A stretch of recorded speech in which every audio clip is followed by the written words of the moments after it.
Well, welcome everybody to the Irvine International Academy regularly scheduled board meeting on April 16th. It's Tuesday evening, 6:05. And we'll begin our meeting with a record of attendance. And so I'll state some names and please answer that you're here or present. Let's start on the left side with Molly Chang. Present. Thank you. And next to me is Brett Freeman. Present. Thank you. Doug Houston is here as well. To my right, David Sun. Present. And then Felipe Delgado. Present. Thank you. We believe we'll be joined online in a moment or two by Board Member Miller Zhang, who is remotely appearing from that's good, Lugao. What do you think? Lugo Bridge. Dian Zhuang. Yeah, number 321, Shanghai, Beijing, China. So that'll be wonderful, Miller. We'll acknowledge you when you come into the meeting. We're going to begin with a pledge of allegiance. I do want to welcome parents who are attending in person today and any online, as well as Rowe Schools being represented, and then North Compass as well. Hi, Delano. Delano, we're going to ask you to lead the pledge remotely. I'm teasing you, of course. It's hard to do with propagation. I'd be happy to. I've got flags ready to go, guys. And, somebody would like to volunteer? I'll volunteer. Felipe, give us a ready to begin and we'll do it with you. Ready? Begin. I pledge allegiance to the flag of the United States of America and to the republic for which it stands, one nation, under God, indivisible, with liberty and justice for all. Thank you, everybody.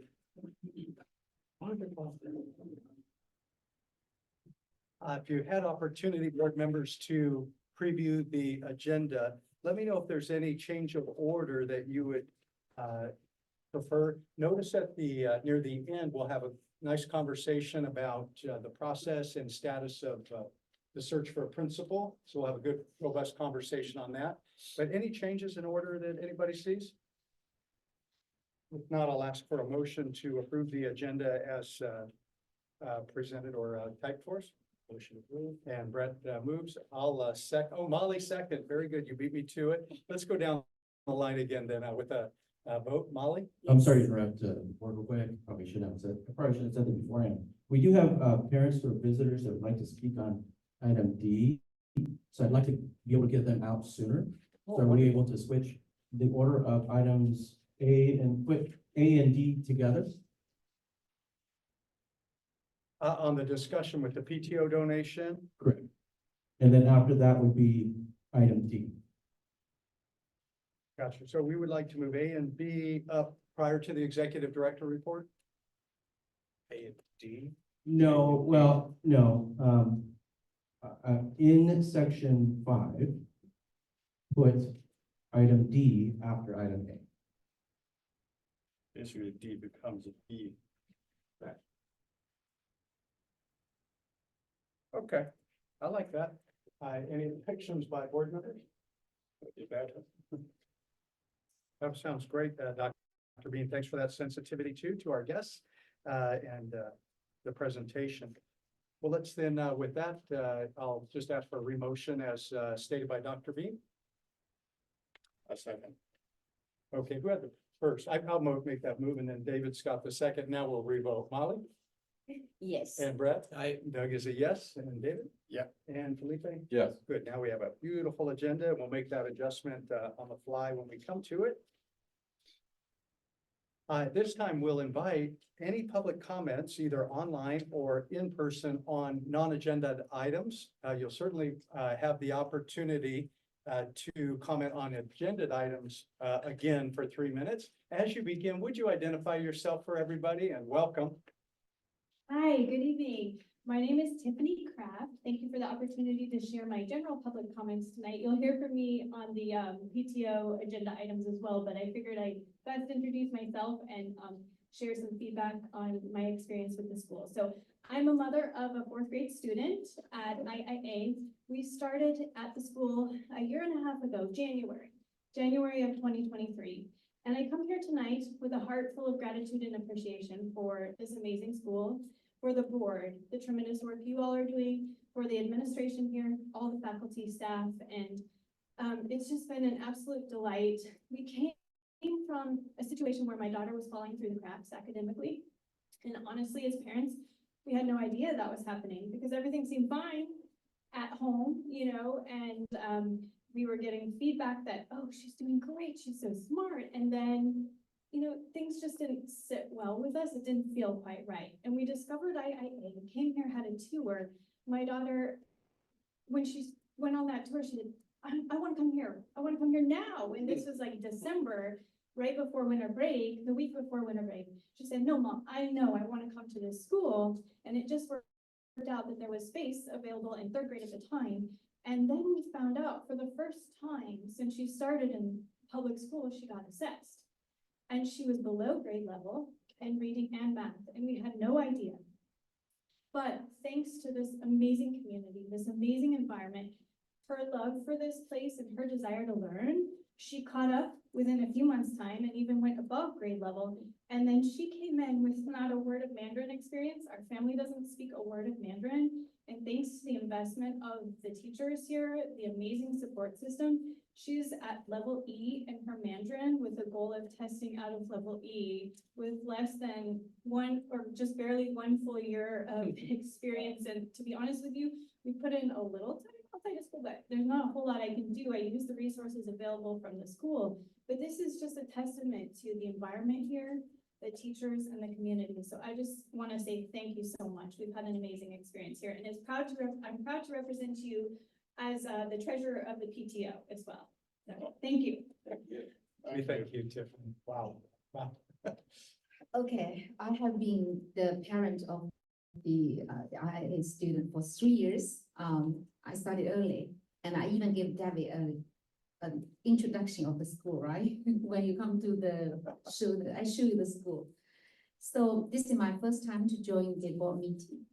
I have a lot of experience here, you know, hardly to say. You do understand what I have talking about. The major issue I would talk is that I participate in the principal interview as one of the panel. And I realized how difficult to find more than one candidate who can speak Chinese or who have a Chinese background. And in past long time, I'm very happy that Tiffany's daughter can have a test level of the level E with just a 1.5 years study. It's amazing achievement. But unfortunately, we have many very ambitious parents. They feel not good enough. I have been, you know, advised or checked for many times, almost everything. It's regarding the Chinese education part. They feel that not so, especially for the Chinese with the Chinese background, they were not so happy with the education, academic education level of the Chinese side. I personally homeschool my daughter, so I don't have this issue. My daughter is first grade and her test level is like G. So I think she's fine. She totally is good in the Chinese, but I have heard too many times the complaint. I hope this complaint will not go too strong about the Chinese education, the structure, the curriculum, and unfortunately, 7 candidates, only 1 with the background Chinese, but she's not the good candidate as a principal, not yet. Okay, could be in future, but not now. So I also discussed this with principal Dr. Bing in last week, that I think that we should have a professional lead or head of Chinese curriculum or education. That would be a priority. It reminded me that long time ago, why we would have an executive director, non-Chinese speaker, and why we want to have a principal Chinese. We may not have to have a principal who have Chinese background, but we probably should consider to have a really strong, academically strong lead in the Chinese education and the curriculum side. That's all I want to say. So I'm happy to participate in the principal, the interview. There are a lot of the observation on that, and I hope that you will finally find the right candidate. Thank you. Thank you. Thank you for participating. Kim, you probably, you forgot to introduce yourself, just for the record. Oh, sorry. Yeah, I'm Yan Ping, Yan Ping Jiang. I think that some of you, I'm quite familiar with Felipe and David. In a Um, friendly way, Sorry? in a friendly. In a friendly way. When Sometimes. you say familiar, yeah. Oh, he refused to drink wine with me. We're glad you're so involved though in that. Yeah, thank you so It's much. really nice. Wow, thank you. Any others, online, for open comments or public comments, outside of the agenda? We're certainly open. Anything? Okay, good. And Miller, I just want to call out to you. I don't know if you jumped in. You may be anonymous on our screen, but Miller, are you with us? Could be a different one. We'll keep looking for Miller. Looks like. Okay.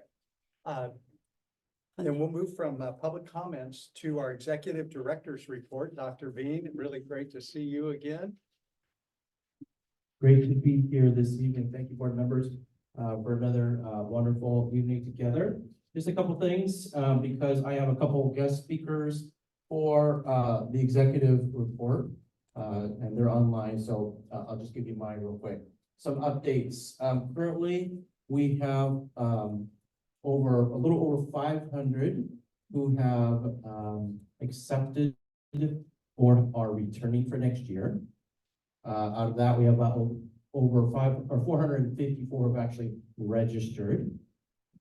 So we're looking at another 50 who have accepted but still need to register.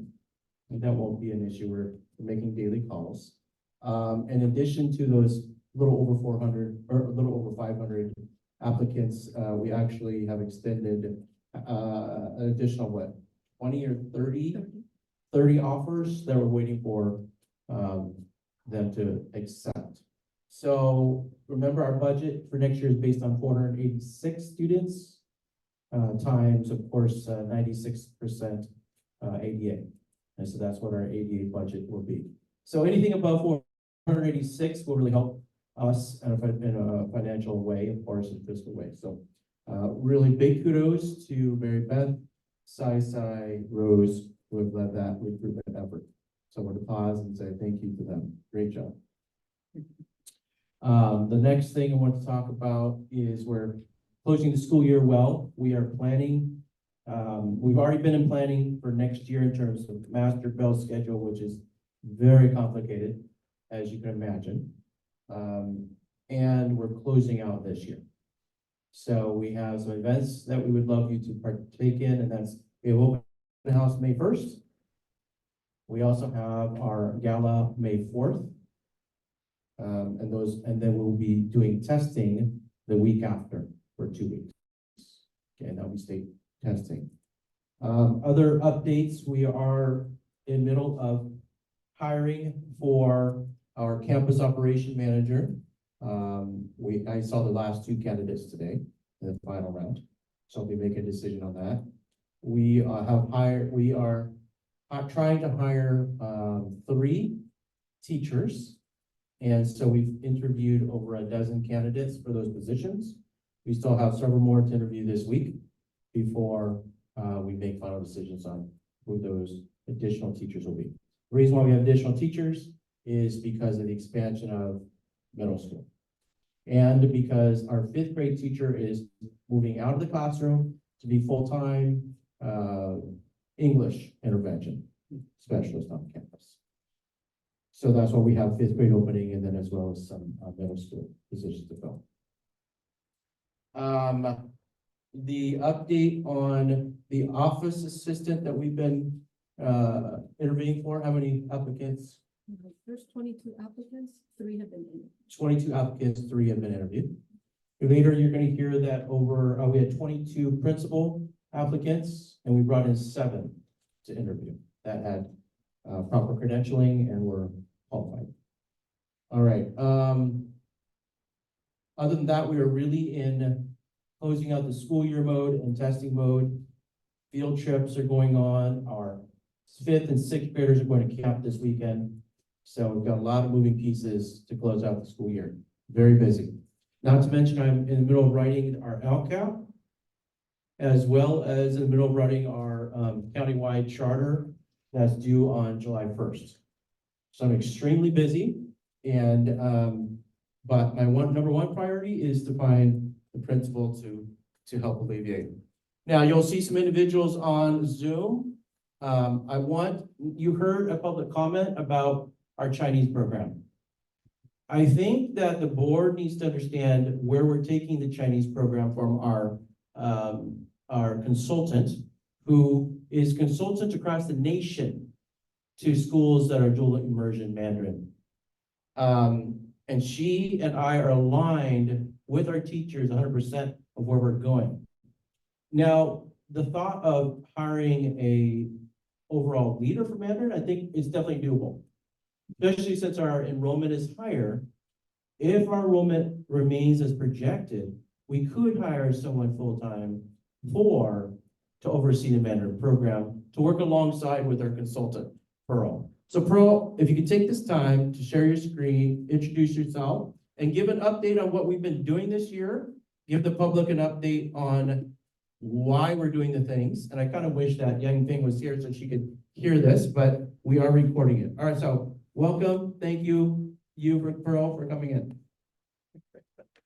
I don't think we can hear you though. Hold on one second. Pearl, you're muted. I think you're muted, Pearl. Oh, sorry.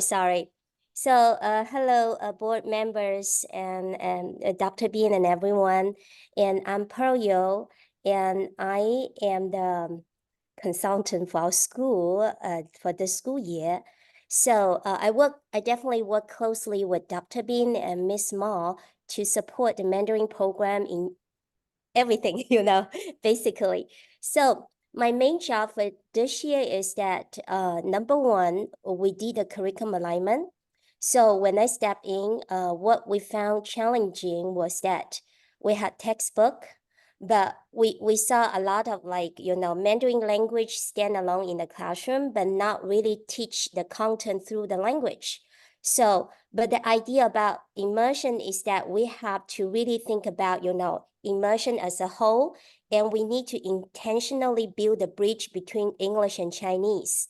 So the number one thing we did was that we took all the standards, the update California social studies standards and the next generation science standards that our kids need to learn in both languages. So we prioritize those standards and create a thematic units. So both English and Chinese teachers can teach the similar concept, the content and the strategies and the skills in the same similar time frame.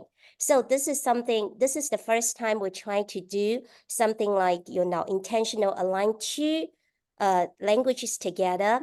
And so in this way, we can save the time, not to teach the Mandarin language standalone. That's our number one job for this school year. And we definitely see the progress during the 3 rounds of support across the school year. And the number 2 thing I did with my team to support the whole team was that we provided differentiated professional development workshop for each grade level. So the teachers started to think about what best practice they should do, they should have for working with immersion kids. Especially we have students with different level in the classroom. So we definitely need to go into, explore more about differentiation. So that's number 2 we have to do. So we spend a lot of time to coach the teachers how to deliver a very effective whole group lesson. And now we started to really use the data to do differentiation. That's where we are regarding, reading and oral language support. Because this is year 1, we cannot do everything, within very short time. So we take one step at a time and really put the goal first, and then we try to make things happen. And the third thing I did with my team was that we provide customized lesson planning resources to coach the grade level who need great help. So we have so many teachers with they definitely have different strengths and different area that need to grow, right? So what we try to do is we observe the teachers, we keep the data, we communicate with administration, and then we really create a plan to support the teachers. Sometimes I do outside, I do online to work with teachers. Sometimes Miss Small, she is the on-site part-time TOSA. She also really do a lot of follow-up in the classroom. So that's how we work for this school year. So and the curriculum planning support we have been doing is focused from kindergarten to 8th grade. Kindergarten to 7th grade. We haven't done anything from TK or 8th grade. So yeah, that's basically what we have been doing for this school year. There are a lot of complication of the work. I cannot use kind of a few minutes to report everything, but we just kind of like work with teachers on a weekly basis. Yeah. So any questions for that? Oh, and the data for the assessment look great. I can tell you guys. And we also create a goal for the end of school year, and everything we see the progress so far. And also we also design a school-wide intervention program. So we call that modified MLD, Mandarin language time, and we pull out the students based on the data, because we have a bunch of new students. So we also create a different curriculum to support the kids who need additional support. And we also have some students are so advanced, so we also provide them like advanced Mandarin lesson. I think the feedback so far, I heard that parents were pretty satisfied, right? I'm not so sure right now, but maybe Dr. Bean can share a little bit more about that part.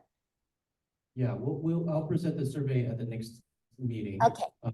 But I wanted to summarize what Pearl is saying so that you can understand, I'm 100%, we're both aligned. First point that she was making, I have to reiterate, is that sometimes parents come into our school thinking that we are a Chinese school and we are teaching Chinese, explicitly. I want you to remember that in our charter, we are an international school teaching Mandarin as a dual immersion. The whole concept of dual immersion is you immerse students in the content, the standard content in both language of English and Mandarin. So with that, most of our parents understand that they're very happy, because many of our families come in with 0 levels of Mandarin. Now, I want you to also understand as a board where we as a school team find hurdles. Number one, we have many different ability levels in Chinese, many different ability levels in English, which makes things even more complicated because we have students coming from China who've only been in the United States for 6 months. So they only speak Mandarin and speak no English whatsoever. So you have to understand we are balancing the 2 languages in this school very delicately. So yes, we certainly have some parents that are concerned that maybe we're not rigorous enough in Mandarin. I and Pearl, we both would agree to that, absolutely. Are there things that we can do? Sure, we can look at potentially bringing on a head person who works on that curriculum full time. But I want the board to also acknowledge and know that there is so many complicated decisions that we have to make when you only have a limited amount of time during the day to teach explicit English and explicit Mandarin in content areas. I think that Pearl's done an amazing job really developing our Mandarin teachers, helping them to understand that we teach Mandarin in the content areas of social studies and science, as well as language acquisition. Some of us only have this thought process, Well, you're going to a Mandarin school, so they're just gonna learn Mandarin and explicit Mandarin language, like you would get as a world language. That's not the case. Now, you may say, well, then prove that actually we're making progress. Well, Pearl just explained to you, and I showed you this at a couple of meetings ago, the level learning results from the beginning of the year to the middle of the year. There was significant growth for our students and their level learning ability. So the program that we're doing is actually making progress for most of our students. Now, we always have outliers. You've got those students who really know Mandarin very well, so of course, we're not as rigorous as they expect us to be. So we try to solve that by actually having what's called enrichment time for Mandarin language development. And so we do pull those really high level students aside for a small group. And oftentimes, parents don't understand that we are pulling small groups continuously to either help build, fill the gap or to help accelerate those students who are already on. And so that's why I brought Pearl. Pearl, did you want to say something? Because you're showing them the scope and Yeah. sequence. Right. Okay. So let me give you an example. This is kind of a lot of things. Okay. So these are all the draft documents we started this school year for each grade level. If we take a look into kindergarten, and we can see like overall mapping for the units, like, social study, how to become a good citizen, right? And then we have next generation science standards, and we have different others, units. So under the thematic units, we try to organize the standards under this unit. So both English teacher and Chinese teachers have to teach everything. So they collaborate. And also because, okay, so what didn't work with only one textbook was that we have students with different level. So that's why we use the level learning assessment to see where the kids are. And then we chose the appropriate readers to teach the language and the subject content at the same time. So while we don't separate the content and the language, and the students can acquire the language in a very natural environment. And also we can teach different genre of the reading. So think about that. Because we also need to align with the English teachers teaching. And for Common Core for Common Core English standards, the students have to learn informational test, opinion, and narrative across the school year. So we also intentionally plan into the different genre across the school year. So the students learn language, but they also learn how to write. And they also and the Chinese teacher also take some responsibility to teach the Common Core ELA standards. What the Chinese teacher cannot do is that they cannot teach the foundational skill for English, like the sound, the blending, the English word study. That's a very different thing. They stand alone. But for Mandarin, we also have something stand alone that we need to figure out. So this is the TK from TK to 6th grade to 8th grade language and scope sequence for the whole school. And we also try to map out the pinyin, the names of stroke and radicals for the foundational skills for the Chinese science. So we just try to figure out what both teachers can teach at the same time, so they don't need to repeat, they don't need to repeat what they need to teach, but they collaborate. For English teacher and Chinese teacher, they collaborate. So the idea is that they can both do standalone things, but for most of the time, if they teach the similar concept and the skills and strategies, and we can just have a win-win situation within a very short time frame. So that's the idea of designing the curriculum. I am very honest with you because this is year 1. So what we can do is to organize everything together. But because every year, probably our students' reading will be higher. So for the in-school books, we probably for next school year, we need to, we need to modify these books and make it to a more difficult level, or we choose different books. So our job, what makes a little bit more complicated is that I and my team will coach the teachers how to select the books. So the teachers have more buy-in to really do the planning and the teaching. So we are not the person who just throw, a curriculum to the teachers and let them do everything. And we just kind of, at the beginning, babysit a little bit, and then we let go. And then we let the teachers take control of everything ultimately. But this is a process usually for school to make everything like more perfect.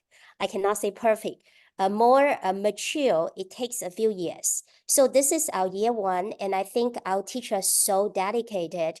They work so hard, and I see a lot of student engagement improve in the classroom. That's something positive I saw. Yeah, during the on-site support, when I observe different classroom, this is amazing, and the kids love reading now. And the teacher also create some opportunities for them to do self-study, and the kids look for the book they have never been taught, but they try to use the strategies they learn to expand vocabulary. And sometimes they just Spotify, the author, oh, this is Pearl 姐姐, like Sister Pearl. They saw my name and they were so excited. So this is a great thing. It's something great happening in the classroom right now. And I hope we can also keep this, learning atmosphere going for next school year. I'm sure for the returning teachers, they will feel more comfortable of this new philosophy, new way of teaching reading. Because in a traditional school, Chinese teachers tend to teach vocabulary in isolation first, and then teach the grammar, and then they do the reading. So it's so time consuming. So we try a different way. So we try a little bit like borrow some strategies from English, like do balanced literacy, and we combine readers and writers workshop, strategies, and also a little bit like science of reading, and then we create a 5-step lesson plan. So teachers know the routine, and they are trying. Yeah, they're really trying. So what you are seeing right now is the curriculum map. This is kindergarten, and we have the whole map. I think Dr. Bin can share this with everyone. So we have first grade way up to 7th grade. So something different from middle school is that because our students didn't go through the whole immersion process in elementary school. So our focus is more like to create a good language and literacy program for middle school, and we use AP Chinese test as an end goal for 8th grade or high school. So that's what we are trying to create the 6th and 7th grade curriculum. Because we have so many different levels in middle school, and it really makes our teachers' job really hard. I'm very honest with you. If the veteran teacher, I mean the so-called veteran teacher, if they have never been trained to teach literacy like the English teacher do in this country, it will be so hard for them. And they might have been a teacher, a Mandarin teacher for a long time, but it takes some time for them to really pick up this kind of philosophy. So I think everyone is making progress, more or less, but that's our, direction for this school year.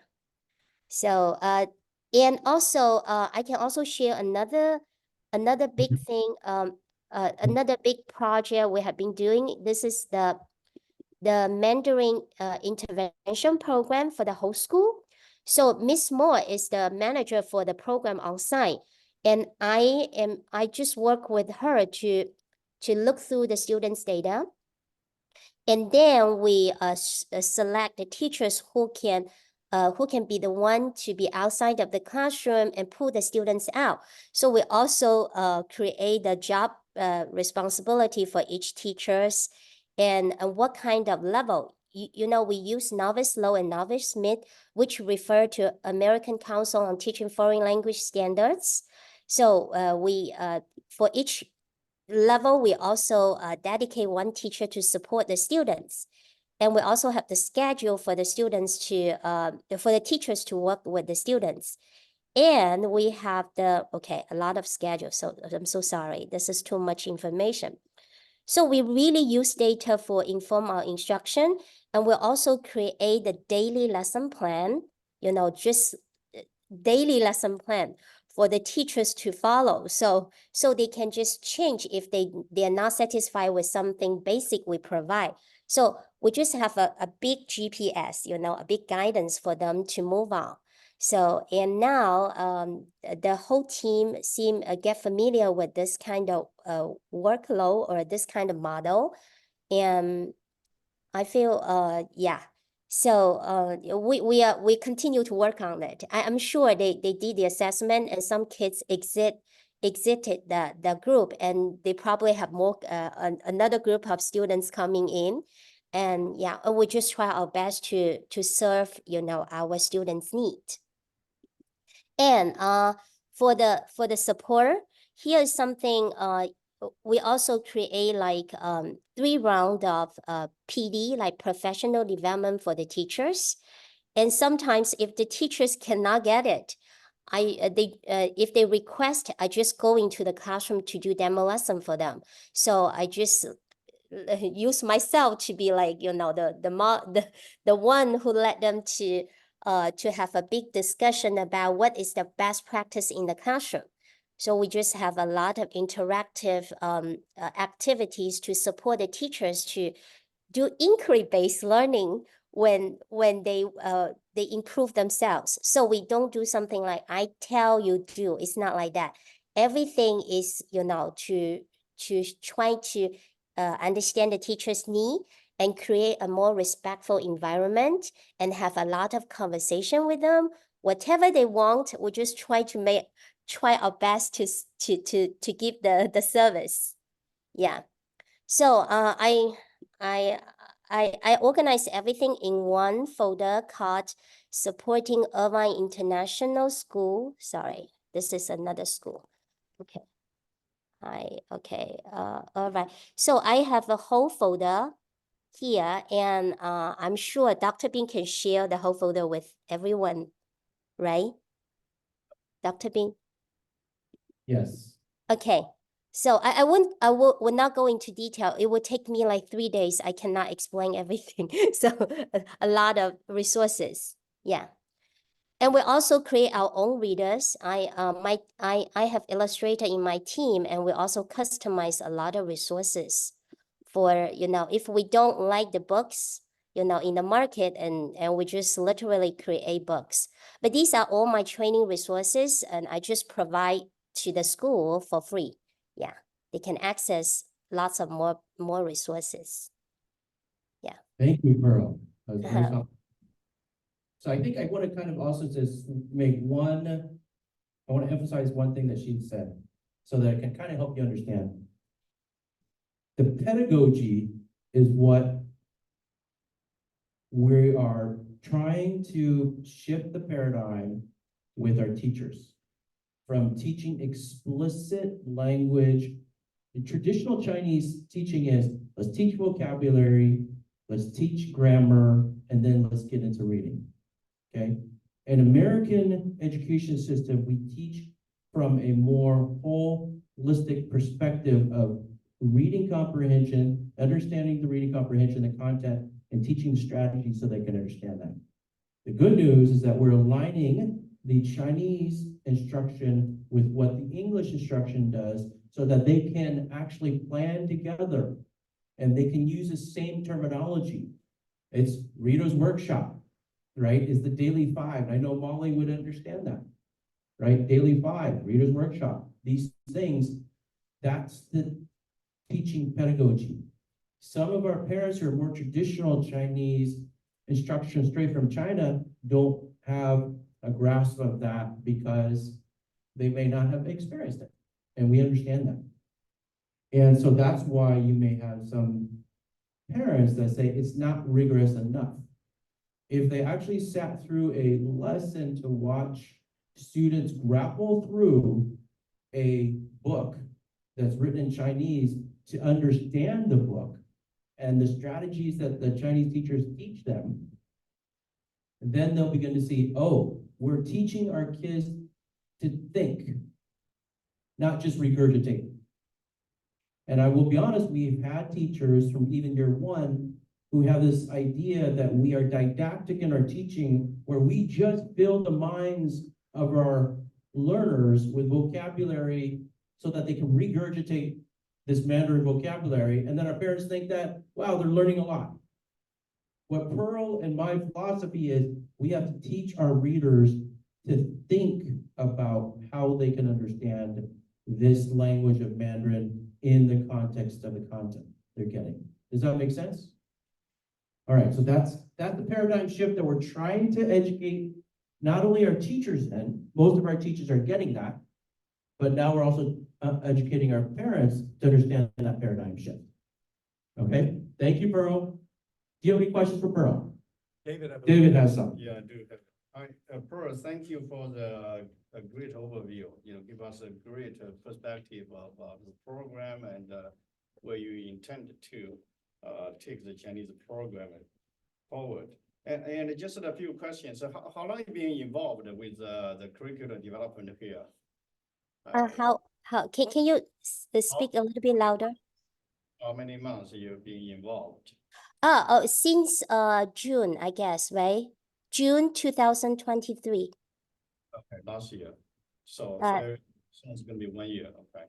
Yeah, almost 1 year. Yes. And your assessment and in your involvement, what's the general assessment in terms of cross board from TK all the way to Okay. 8th grade? What do you see discrepancies and the improvement? Everything's uniform, or where you see which grade or grades you see need improvement the most? Which grade level, right? Okay, so I don't have the data in hand, but so okay, let me explain the assessment first. Okay, so this school year we try to use level learning to do reading assessment 3 times a year. Okay, so level learning, it's a little bit like English iReader, it's aligned with that. So it's adaptive assessment. If the students can pass a certain level and the machine, the computer will assign them the next level. So we just try to test the kids and find out the instructional level. So I believe they already done 2 times of the assessment across the grade levels. I don't have the data right now. I cannot tell you which grade level makes the most progress, but I attended the assessment data meeting with Level Learning last time, and according to their report, every grade level made progress. That's what I knew. But because this is a brand new assessment, and our students need time to get used to the assessment, so I cannot say this right now. It's a very good time to really talk about the outcome of the assessment, because it takes some time, 1 or 2 years, and the students understand the assessment, and the teachers know that, oh, the students they do this question wrong, so they need this skill to be retaught. And then the teacher really use good guiding questions to guide the students to learn how to read. And the data will look much better next year. That's my projection for next year. So in general, we don't use level learning reading assessment for the proficiency assessment. It's just a performance assessment. So starting from 3rd grade and up, I believe Dr. Bean and Miss Ma, they are purchasing an assessment called Apple Test. So there are 2 standalone, standardized language assessment in the US. One is called STAMP, like, the stamp, you put the stamp, right? STAMP. And another one is called Apple. And they are all the assessment aligned with ACTFL standards. So everyone who learn a foreign language in this country, they tend to use these 2 assessments to see how the progress of the program. So this is the first year we are going to do this assessment for 3rd grade, I think 3rd grade to 7th grade. I'm not so sure. Okay, if they do this for this school year, we can have the first time data and see whether the students are at novice mid, novice high, or intermediate low. So we definitely will have some data for listening and speaking. But we haven't done anything for the standardized assessment for reading and writing because we haven't done any PD for writing for this school year. That will be next year's project, you know. And the teachers are really working hard to learn how to be a good reading teacher, you know. So that's where we are right now. And the teachers all create inside in-house assessment. They create something so formal, you know. When I'm there, I was there, and Miss Moore showed me the in-house assessment they create to assess the vocabulary, the high frequency vocabulary, the sentence structure, the grammar points, and even the strokes, you know, the strokes radical and pinyin and whatever. So they create something like, you know, very formal. And I think the teachers are doing great job in, you know, tracking the students' progress in the classroom. And they also communicate with the parents. This is what I know so far. Yep. If you can point to a couple of areas for that need improvement, or what would that be? As a, you know, As a program or what do Yeah. you mean? Oh, the whole Yeah. the whole program, right? So I would say, moving forward, we need to consolidate the reading work we have been doing for this school year. I mean, for next school year, the teachers need to really work on more intentional planning for selecting, you know, objectives for their lessons. So far, they kind of know, but from what I observe, you know, from the administration team and my observation, our teachers they try, but sometimes ups and down, you know, that a little bit like not so consistent. So they definitely need someone on site and outside to continue to work with them on detailed lesson planning support. That's number one. For whole group lesson, you know, engagement and everything. And the second thing is that for differentiation. So this is the very first year we use the data for mentoring. So the first 2 years, we didn't seriously use data, you know. So this is the first year. So next year, we need to work on small group instruction, and we haven't done a lot of, you know, professional development for that. That's a second part. And the third part, for the upper grade, elementary and the middle school, we really need to focus, really need to coach the teachers how to do the writing. So, you know, reading is a decoding skill, right? It's easier. It's a little bit easier. But writing is encoding. If we don't specifically or intentionally teach writing, and then, you know, the teacher probably just teach the kids how to write sentences or just copy something, you know. We don't want that happen. We really want the teachers to coach the students and using the mini lessons, and then the students are able to authentically express themselves and use strategies to write their own thing. So that's our next big focus for the year 2 or year 3. I cannot say year 2 you can finish everything. So every year we just make some progress. Yep. And you know, we haven't done anything about TK. TK is a play-based curriculum, and also TK standards, California TK standards will be updated in June. So we don't know the new standards yet. That will be a new thing to focus on. And also 8th grade, we haven't had any, you know, draft for 8th grade curriculum. So TK and 8th grade will be another big task. And also, when I was on site, when I discussed the 5-step lesson plan we create for the teachers to plan, and we saw some positive thing. And Dr. Bean also mentioned that, oh, our English teacher also need that. We may also need to dedicate some time to support both team, you know, to do more alignment, to do more collaboration, and to do more like, to have more talk and discussion about how language can be bridged. So bridging languages can help the kids to be, you know, more comfortable when they travel back and forth to classrooms. So we don't want two teachers to be separate, you know. We want to unify them. So that will be another big focus. You know, we have a lot to do. So I will just turn over to Dr. Bean to think about what you want for next year, you know. If you want me to write you a proposal, I can write millions of things. And I want you to become successful, you know. Yeah. Passionate about it. You can definitely email Leon. Yeah, yeah. I do want to give you a real quick question, quantitative data. So, 22% of our students in the beginning year were, at proficiency level for Mandarin. In the middle of the school year, that went up to 39%. So we grew from 22 to 39. When we combine near grade level, in the beginning year, students that were near or above grade level, totaled 32%. In the middle of the year, that shifted to 54%. You see a lot of growth, and that's because of the support of Pearl and the teachers really working hard on the Mandarin program. So, thank you, Pearl. Thank you. Pearl. My Thank- pleasure. Any other questions? I see. I didn't have a question, but I have something to add.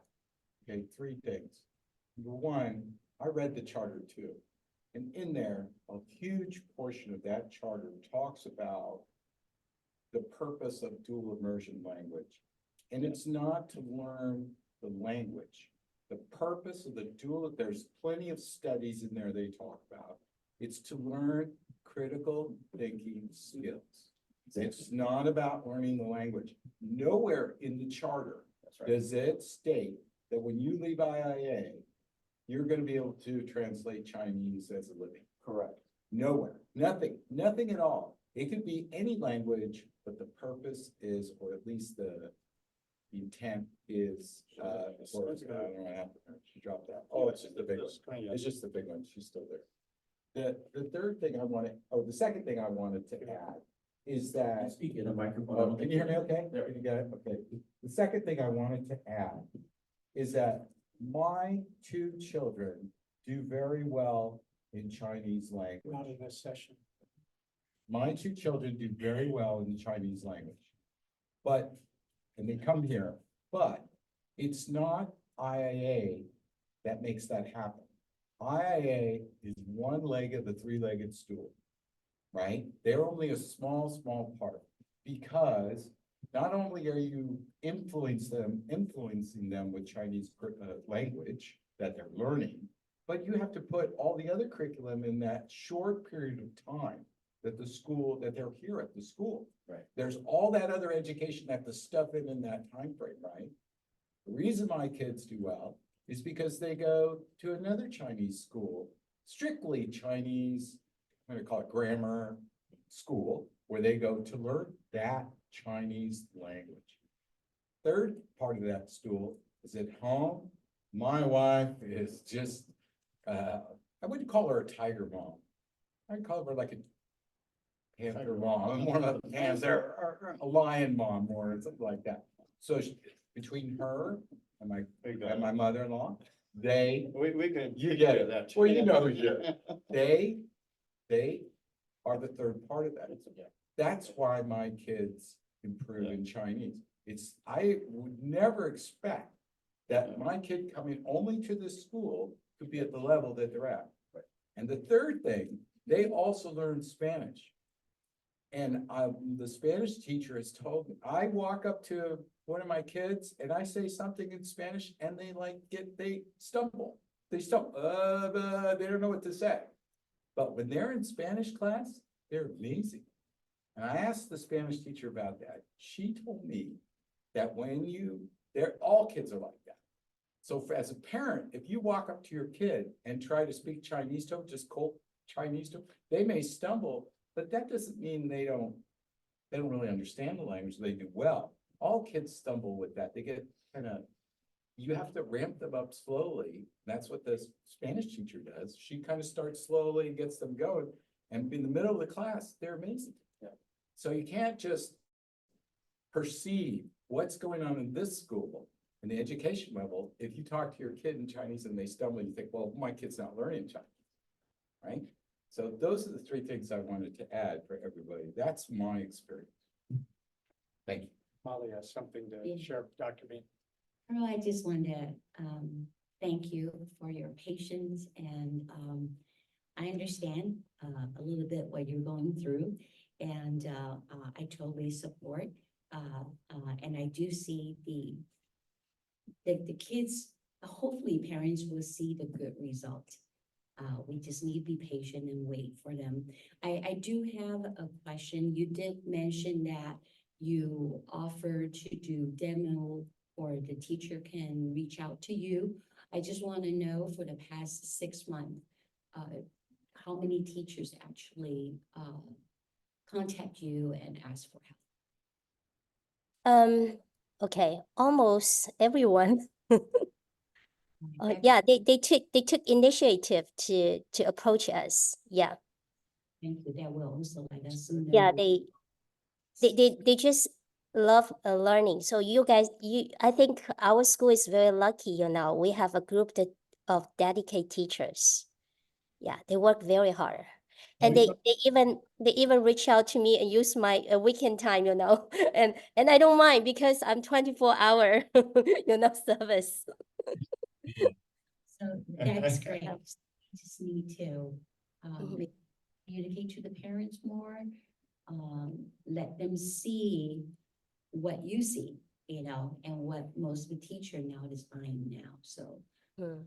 thank you very much. All right, can we shift topics? Sure. Thank you. Thank you. Thank you, bro. All right, so we invited another group, Grow Schools, with us. There we go. And let me just set the stage for us a little bit. There is a small committee of Brett, Felipe, and myself, Mary Beth, a couple other people, that we are helping with the school expansion and growth. As we're writing the countywide charter, we're going to submit it July 1st with the idea that we open Irvine International under the new countywide charter, TK through 12, with the idea of in a year and a half that we open up elementary school in San Juan Capistrano. The problem with most charter schools is facilities. So I don't have a real estate license. I don't have time to go out and look at all properties. And so there are organizations out there that do that. And so one model that will be presented to us is this idea of finding a property, leasing it through Grow Schools, and then potentially purchasing it later on. Grow Schools has presented to Brett, Felipe, and myself. So we asked them to come in to just introduce themselves, talk a little bit about this methodology, so that next month we'll put it on the agenda where they come in and do a full presentation as one option of looking for a facility. Okay, so let's listen to Grow Schools. And it's not Dylan on this one or this evening, but I'll have you introduce yourself to our board. Sure. So my name's Kurt Nilsson. I'm the president of Grow Schools. Dylan Smith, who's been working with Dr. Bean, Andrew's school for some time now, is at home with 2 sick kids. So he's prioritizing the right thing, I think. And I'm happy to be here tonight and bring you up to speed a little bit about what Grow Schools is about. So this is going to be very high level, and we've been working with your school in a different capacity for several months. So we have a relationship already, and this is really to try and see if there's a way we can help you get where you're trying to go and expand it. Okay, so I'm gonna call up a couple slides here. Are you able to see them online there? Yeah. Okay. Let me just do one thing real quick. So very, very high level, Grow Schools has a very simple and hopefully clear vision and purpose. And that is that all kids have access to a nourishing school environment where they can flourish. And I think it's noteworthy in our vision and our purpose that we as an organization, and you'll hear a little bit more about it in a bit, we don't do any teaching and learning. And see, the only way that we can actually be successful in trying to move education along is to work with schools like yours in such a way that their kids can flourish more than they otherwise would. So we're a really mission-aligned organization. I should say, just high level, we're primarily based in Portland, Oregon. We're about 40 people. We have been serving charter schools now for close to 15 years. And the people who join our company are really attracted to what it is that we do and our mission and how we can help serve schools like yours.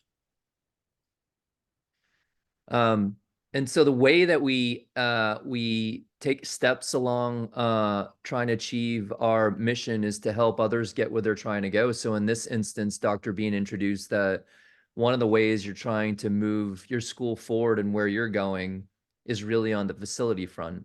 But broadly, our shared mission is that for school leaders like Dr. Bean and others, wherever we can, we're providing the money, resources, and know-how to create thriving schools.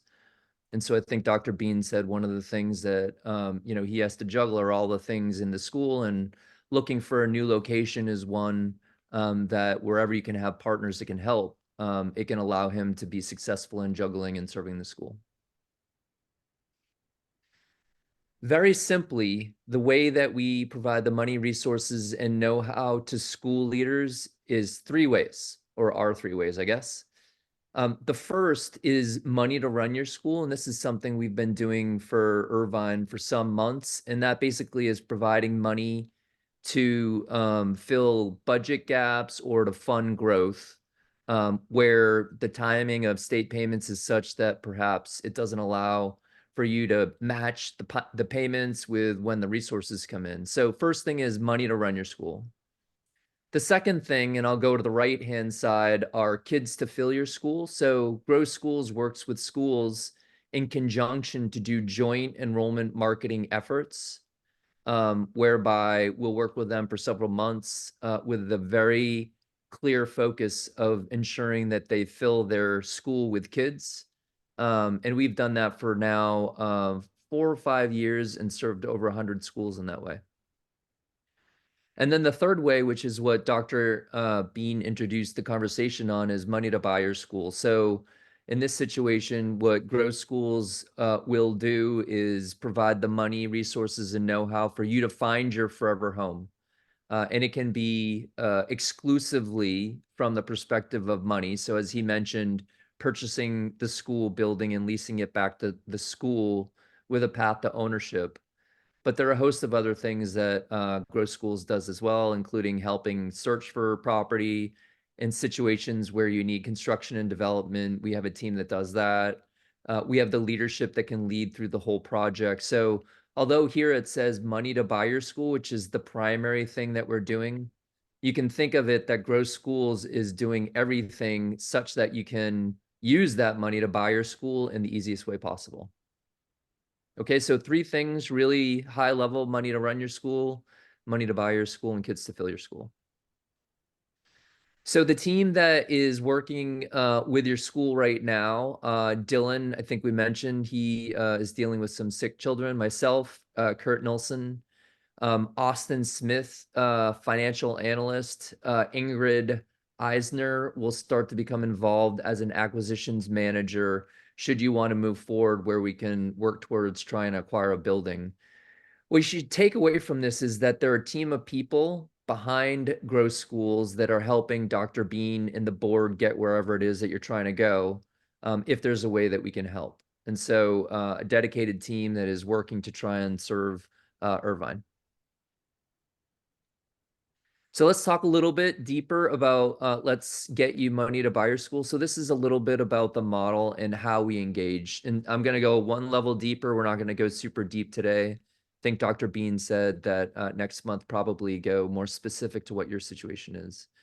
But very, very high level, the way that we use money to buy your school is just that. We buy the school and we lease it back to you, oftentimes for reduced rent, but it really depends on what your situation is. And I know you're in a Prop 39 space right now. And we as an organization will lead and guide you through that entire process of buying the building. I should even take one step back, locating the building, buying the building, improving the building. So there could be tenant improvements that are required to get the building where you need it to be. And all the processes that are required to get that complete, open up in such a way that your students can flourish in a different school environment. And I think an important point here is that we'll take the lead on taking care of the details through that project to allow your team to weigh in and guide it importantly, but also to focus on the school, make sure it still runs. You know, a big piece of it is finding the property and ultimately trying to find the best financial option for you where the building meets the needs and vision of your school. And as a piece of the leaseback effort, one thing that's very clear about it are the terms that ultimately you would look at. So it's very clear what the lease looks like. It's very clear what the rent looks like year over year. And the benefit of that is that as you start to grow more and more, you have certainty around what this arrangement looks like. There are yearly rent increases generally to keep pace of the cost of living increases. And in that way, it's a certain look at what those increases look like. So you can be sure when you do long-term planning for your financial resources, you have a sense of what the cost of your facility would be should you go in this direction. High level, you gain a team. You met some of them, or at least saw some pictures and some background to work with you through the project, whether it is just finding the building and leasing it back, or if there's construction associated with it. That includes driving the entitlement and permitting process to make sure that if there's a construction project that it's kept on track, and to manage the construction process to make sure that it's done on time and on budget. So a team that is really working to try and get Irvine into its forever home. As you grow, and our model is one in which we work with an organization called Wonderful Foundations, and that provides the school, and Dr. Bean alluded to this, with a path to ownership. So over time, the school, through the arrangement, ultimately gets the building back free and clear to itself. And then along the way, there are other resources that Irvine could participate in. There's a growth fund that you can access funds in order to fund. It could be even curriculum, just like we heard Pearl talk about, or it could be used for any other resources you need. And then there's also a fund that is used to expand and upgrade the school as time moves on. Okay. So Dr. Bean, if it's okay, kind of just doing the intro picture, I guess I'd stop there unless there's something else, Dr. Bean, that you want me to cover. And am also happy to take any questions that you or the board might have as we introduce Grow Schools. Yeah, that was perfect. Board, do you have any initial questions? We're gonna bring Grow Schools back as one model, one approach in the next board meeting, but we wanted to introduce today so that we can get it on the board agenda for next time. So if you have any questions. Reduce the factoring rate that we get. I think Brett has already worked with that, with Gross, with Dylan, and there's made some improvements and movement on that, so. We know it's market driven, but I try. Yeah. I'm sorry, I couldn't hear the question or the comment. This mic may not be as strong as the others, but I said, can you help us by reducing our factoring rate? And then Brett, maybe I think that's actually something that we did address and we went to work on, and so we found some relief there. I don't know if it's made it all the way to you, but we definitely heard and have worked on that to provide some relief there.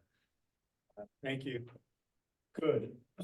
Do you have local representatives here in Southern California? Your office is in Oregon, right? Our office is in Oregon, right? So Okay, I'm do sorry, you was the question experience in Southern California or team? have a local colleagues or team members based in Southern California? We have some team members in Southern California from a relationship perspective. Our construction and development gentleman is based out of Nevada. Our founder and chief investment officer is based in Northern California. So what I would say is we have people generally around the area. And I'd also say that we've done projects in Southern California and Northern California. So have worked within the state to serve charter schools like yours.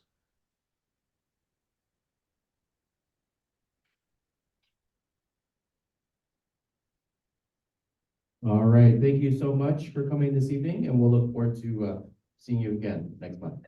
Thank you for the time, board. Appreciate you having me tonight. Have a good night. All right, so that concludes my executive director's report. And so I'll turn it back over to you, Doug. Thank you, Dr. Bean, and thank you for being leading the way out even a couple of years for where we're headed. Thank you. Next, we'll look for Delano, if you're still on, for a, there we are, fiscal update, and we've got our documents to follow along with you, and so if you can give us our financial presentation, we'd be grateful. Awesome. Can you folks hear me okay? Sound good? All right, perfect. Good evening, everyone, and good to be here as well and see you guys again. We're going to go through, I know you guys sort of been at this for a while, so I'll go through financial presentation here with some haste, but still covering all the appropriate points. We're looking at financials through February. I know this is a bit stale, but just the timing of when we're closing out the month in terms of when we're getting final reports and things like that to make that happen is a little bit behind. But nonetheless, I think this information is still vital and important to share. We're looking revenues for the month of February, $333,027.22. And you can see here where the bulk of that revenue sources are. The LCFF revenues, $262,000 of that, another $39,957 in state aid, and $36,000 local revenues made up of donations and interest.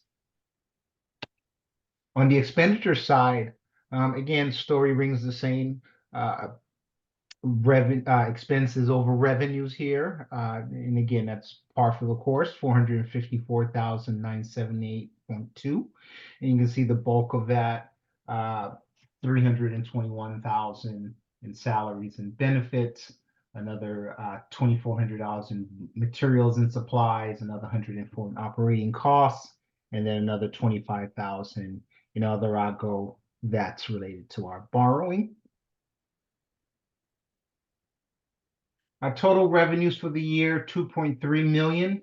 I still have roughly 3.3 million remaining to be collected by the end of the fiscal year. And you can see here again, about 1.5 million of that, roughly 66% is our LCFF, another 83% in federal revenues here. Look at prior year. Again, last year, a little bit higher revenues coming in, again, because we were being funded on a lot higher ADA from the year before at that point in time. That was 1.8 million then. This year at 1.569. You can see where we are with federal revenues here, not too far off in terms of last year versus this year. And then obviously this year, our state revenues have picked up. We recognize a lot of the one-time revenues that the school had in terms of the Learning Recovery Block Grant, things like that. And again, here you can see our local revenues down from the prior year, 118,077. Lano, on that chart, is that year to date or is that reflecting the total for the prior year? No, this is year to date as of February. So this would be looking at February of 23 and then February of 24. Yeah, so each month I try to give you a comparison year over year for the same time frame. And again, we'll take the same look in terms of our year-to-date expenditures. Currently, 2.2 million in certificated and classified salaries and benefits. Another 369 in materials and supplies. Our operations at 848,000. And again, the net of our borrowing, what it's cost us for that capital through February, 258,480. As I mentioned here, you can see where we are in terms of what we spent. Actual to date, 3.7 million. We have roughly budgeted wise about 1.8 million left in our budget total for the remainder of the fiscal year. And again, you can see here just the total in terms of that. Again, our salaries and benefits roughly 61%, operational matters 22%, 7% for other outgoing, and our program expenses here at 10% of that. Let's look at prior year, and again, for the same time frame, this time versus last year at the same time. You can see here, and again, just the cost of everything that has gone up in this case. You can see here, last year, February, 1.7 million in salaries and benefits. This year, in terms of personnel expenses, this year, 2.2 million. Same here for books and supplies. Not too far off in terms of where we were last year versus this year. Same here with services and other operating expenditures.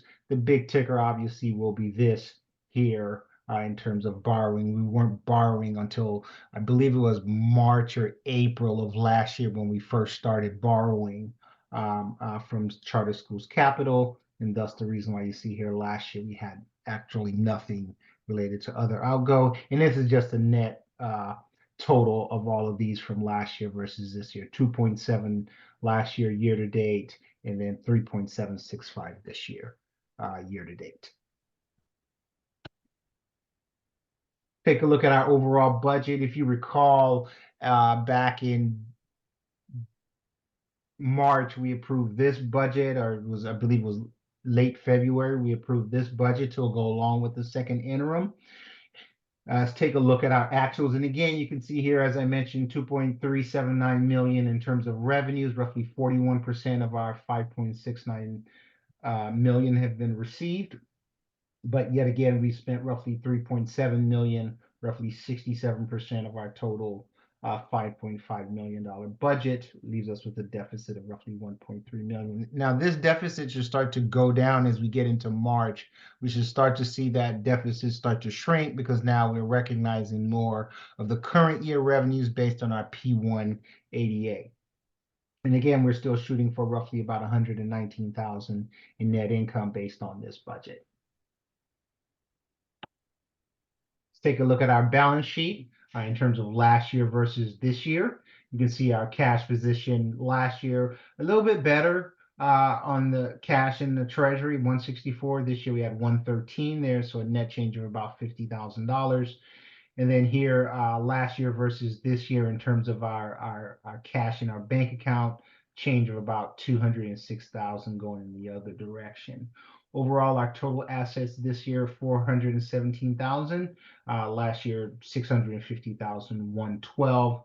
You take into account our receivable sales here. If you look here, we didn't have any of that last year, as I mentioned, at this point in time. One thing though, our loan balance from the revolving loan has gone down quite a bit. Last year we were at 187. This year we're at 124. So we have about another year and a half before we completely pay this off. But again, last year at this point in time, we had not started borrowing from Charter Schools Capital. But you can see here now that roughly 1.8 through February. This has actually gone down. We owe roughly now about 900,000 or so since the close of February to currently where we are today. Overall, we continue to have a deficit fund balance. Last year, we were just at 119,000.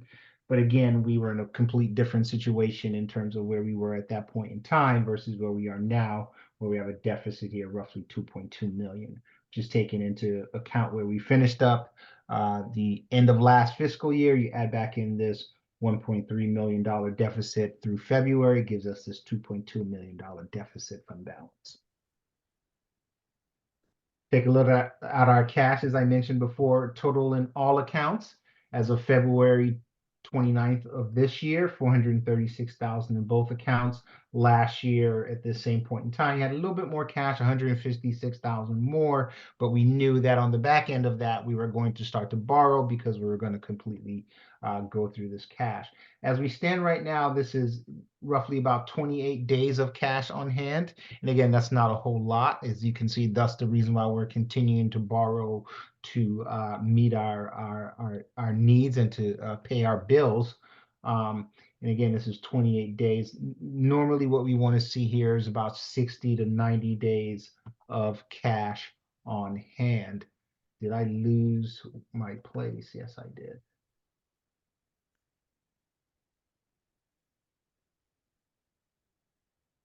Realistically, we would like to have anywhere between, and this is, you know, your authoriser's preference, and this is really for all charters within the state. You know, a healthy fund balance would be roughly 3 to 6 and possibly even close to 9 months of cash on hand. But that's something that we certainly have to work towards. And again, that's a year-over-year type of growth in terms of reaching that. A couple of things to note as we turn the corner here from April into May and June. As Dr. B mentioned, we've already begun working on the budget. We have that in a relatively good place. There are some factors that will be coming down in terms of a May revise in the next month or so that will sort of give us a better outlook for what next year's fiscal outlook or state budget will be. Roughly right now, there's roughly about a $11 billion shortfall that the governor and his team will have to address before that budget is finalized in June. Obviously, education is always high on his priority list. We're hoping that there are no cuts to any of the programs or reduction in funding, in guaranteed funding, which is our Prop 98 funding, which is what your LCFF is really comprised of. But there may not be any of the one-time resources that he tend to dole out when there's surplus or years when there's excess revenues. One of the things I think that's driving that a little bit is just a delay in filing of taxes, right? So that was pushed from April 15th into June. And I think there are a lot of you know, folks have not necessarily completely filed all their taxes. The state obviously will be behind in collecting some of that. So I believe some of that is really creating some of this tension as well that we're starting to feel in terms of the anxiety that $11 billion shortfall or deficit is causing.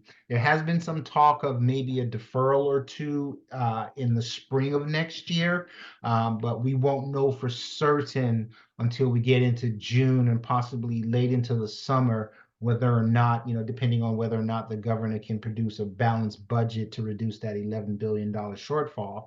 If he cannot, then more than likely we will see some sort of deferral in a portion of our revenues, meaning that they will push out what they would have paid us, some percentage of what they would have paid us throughout the course of the year. It'll sort of kick some of that into the spring or push some of it into the summer of next year in terms of paying or making the school whole.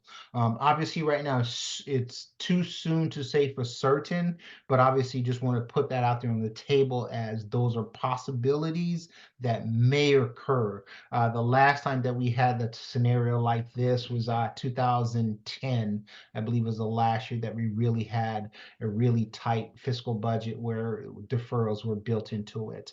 It was not a pretty sight for schools that were low on cash and low on resources. But luckily, you know, from the presentation that you guys had, there is some lifeline with Grow Schools and Charter Schools Capital, excuse me, in terms of them offering some level of support to continue to fund the school until it gets back on solid grounds. That's really all I have. A couple of last things that are coming up that Dr. B mentioned. Obviously, as we get into next month, we'll bring a preliminary budget back that will, you know, sort of be the first look for the board as to what the budget for next year will look like. And then obviously in June, we'll bring that final budget back along with the LCAP and other documents related to it. I'll take questions if you have any. I will bring up the, while you guys are asking, I'll bring up the check register while you're doing that. Check register, is that right? Yes. Yeah, Brett Scott, as you're doing that. Yes. Two questions. One, I believe you're on the email exchange with Grow Schools on the purchase rate improvement. So is that something that you would monitor and help to ensure it gets made effective? Yes, I am familiar with all three, obviously all three lines of business that they presented this evening. And I know I forgot the gentleman name that did the presentation. I do know all his colleagues. I have not worked with him per se before, but I have worked with all his other colleagues on practically on all three of those particular programs in some way, shape, or form. I'll give you a little insight into the money to purchase or lease a school through them. It's a really good program long term. Obviously, the path to ownership is quite complicated. And obviously, when he makes his presentation, I'm sure he will lay out for you what the requirements are for that. But the beauty with that program in and of itself is that when you get into a lease of a private facility, you're able to claim a particular line of funding from the state known as SB 740 facilities funding. And basically what the state will do is reimburse you for 75% of your facilities cost, right? So it's a really good program in that sense, is that you get that offset from the state if you're leasing a facility, right? So in the first probably 25 to 30 years, to be quite honest with you, you would be in a lease situation with that particular program. Obviously they're in a business to make money, so it's not so that you could just really buy them out in a few years. The program really doesn't work like that, but I'll allow them to sort of lay that out because they are the experts in that. And I do know schools who have engaged in that particular program with them from a lease perspective. And as he mentioned, they purchased the building on the behalf, they own the building and then they lease it back to the school. You're able to dictate some terms in terms of any upgrades to the facilities, things like that, because it's really your own. They're leasing it on they're buying it on your behalf, but then leasing it back to you. And as I mentioned, you're able to then collect the SB 740 revenues as lease reimbursements on that. So it's a really good program for schools. Right now, you're in a Prop 39 agreement, even though you're still paying some amount of rent to the tune of $27,000 per month, but we can't claim any reimbursements for the state for that because it's a Prop 39 agreement. And so you're automatically excluded from claiming any lease reimbursements from the state because as a result of that. But any private facility, any private landlord, you will be able to claim that lease reimbursement back. Currently working with any schools that are participating in this program or a like program with another group? Yes. I currently have a school right now that's in matter of fact last year, and it took about 2 years to be quite honest to get the facility. One of my clients bought a church down here in I don't know if you guys are familiar with San Diego proper, but out in East County, San Diego is a small city called El Cajon. It's part of the Cajon Valley School District. They were able to secure a church facility. Charter Schools Capital, or Grow Schools, was able to purchase that building for roughly $4.5 million. Then they leased it back to the charter school, and along the way did some renovations to make it more, what's the word I'm looking for, more school-like or more comfortable or more presentable as a school. In that regard. And obviously all of those charges are then built back into the lease payment each month. But as I mentioned, they're able to claim 75% of that lease to the state and get reimbursed for that. So it works out to be a win-win long-term situation. Obviously, you don't have to worry about moving or finding a new home when you have a that type of relationship or you're in that type of program with Grow Schools. But as I mentioned, and I'll sort of leave you with this, the purchase of that building is a lot more complicated than what they presented tonight. There's quite a few more steps along the way to that. Schools has also offered a better rate in terms of the purchase rate for the receivables that we're selling. So I don't know if you've seen the emails on that, but what I just want to make sure is that someone is managing that and making sure that those are put into effect. Yes, and I will be circling back to Dylan on that. I believe so. We will have a funding coming this Thursday, and I want to make sure, to your point, Brett, that when that funding comes in and when we pay it back, that we know the terms in terms of what was agreed to in terms of a reduced discount or purchase points on that sale. Probably I would venture that it's probably about a 0.5 point, maybe. I don't know the terms offhand, but I will definitely check because we'll have to see the timing of that in terms of when that becomes due and what discounts. Brett, sit in. He's tough, man. And so I'm glad he's back with a discount. I've been there. David, you had some thoughts? No? I have one, Delano. What is the timing of our spring payment where our ADA actually comes in? So as of, I believe, so a couple of things. So you will be funded on this particular, your P1 ADA. The snapshot for your P2, I believe, Dr. Bean, was last Friday or this Friday? This coming Friday? So Well, P2. we sign off on it, but the snapshot ended August or April 5th. Okay. All right, perfect. So once we get that, and remember, that is really the number that we want, right? So all the other numbers, the P1 numbers is just a placeholder for that P2 number. The P2 number is the official number, meaning that as of April 5th, if I don't want to say this out loud, but even if students start to drop off in terms of attendance and things like that, it won't impact your funding for the rest of the year because that P2 number has been locked in already. So once I get that number, we'll see how far off the mark we are. I believe we were shooting for somewhere between 96 to 96.5% attendance rate. Which will bring us to about roughly, I believe, 322 or so ADA, if I'm not mistaken. No, higher than that. A little bit higher than that? Okay. That's great, because anything above that will be essentially found money in a sense. Yeah, I think 96.5% of I think our ADA is like over 350. I think it's 353. 350? Okay. I'll have to look at that. Question though, I think what was asked is based on P1, have we started to receive the increase in funding? Yes. So obviously you will see increases in two ways. You will see increases in the state funding and the local taxes as well.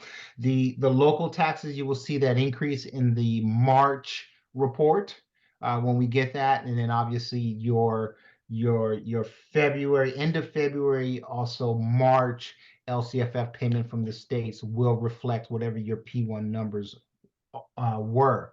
And then again, what will happen is as we get P2 won't be certified until the end of the school year in June. So the difference between that, let's just say our P1 was say 5 ADA lower than our P2, then at the end of June, when they true that up, they'll give you the difference in that. But the key with that is that that's where you will start next year's funding. Right. So that's the key that we're looking at, is that we will now start the year with a more robust, if you will, payments from the state based on that P2 number, which would be a lot higher than it was P2 of last year, which carried us all the way to where we currently are this year, right? All the way into the spring when P1 was certified. So with that plus your growth from next year, right? So it isn't, remember, I've been saying this all along, it's like an accordion, right? It has a stretch out and catch up,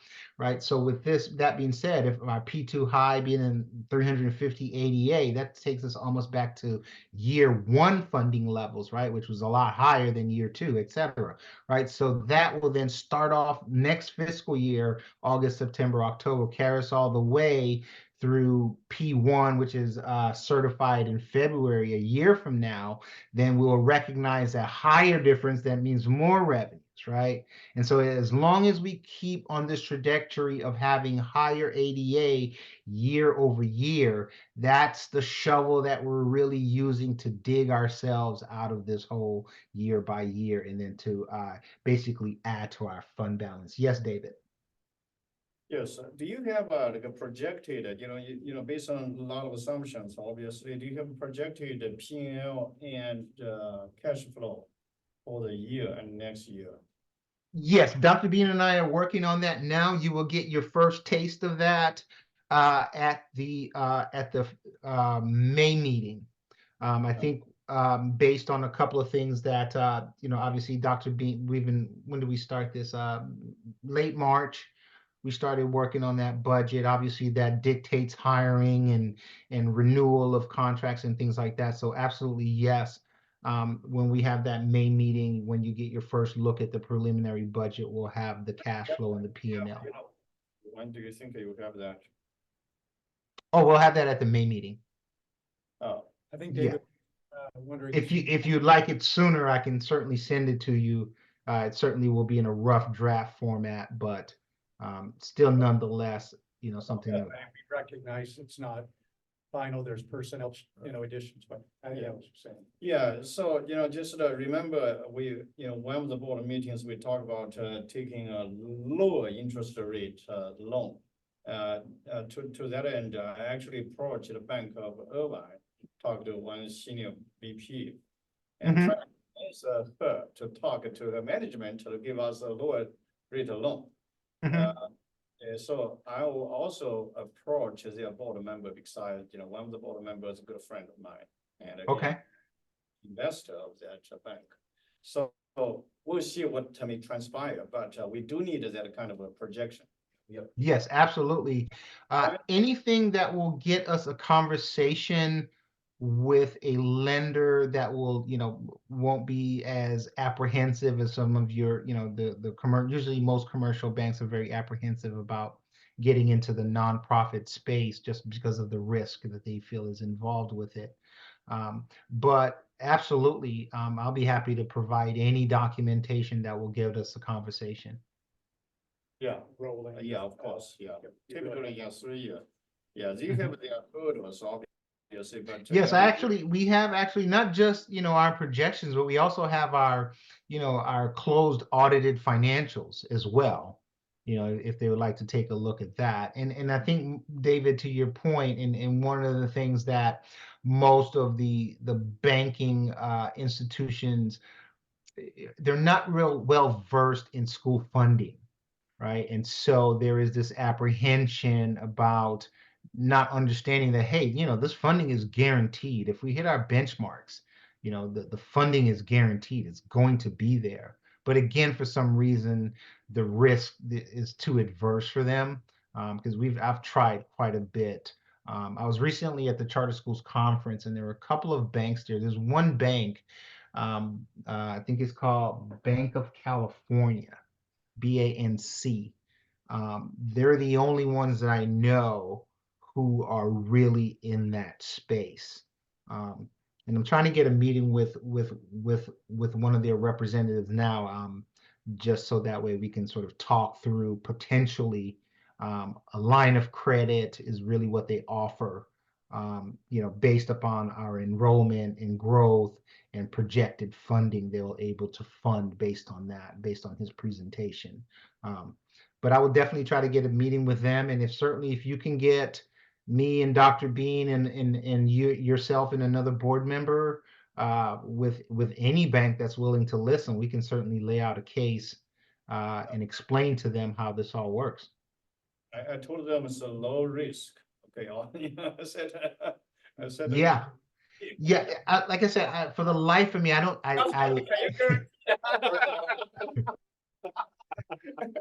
Hey, Delano, before you get off, just want to put it in perspective, P2 last year, snapshot, April 7th, 211 students. okay, there you go. P2 this year, 357 is where we ended April. There you go. The 357 in terms of revenue flowing in, that's a significant amount. Mhm. And again, that speaks to the growth and the steadiness of the school, right? And being settled once again, right? And that's reflective in that number in terms of where you were in terms of P2 last year versus where you will be P2 this year. That's an awesome growth. That's a tremendous turnaround. That's like coming back from being down 20 points in a game or something like that. Yeah, it's quite an improvement year over year there. Thank you, Delano. And thank you for attending Orange County Department of Education meeting and advocating for their idea of setting aside funding for short-term loans too. So everybody's looking out for us. Everybody wants charters to succeed, and we're pursuing every avenue.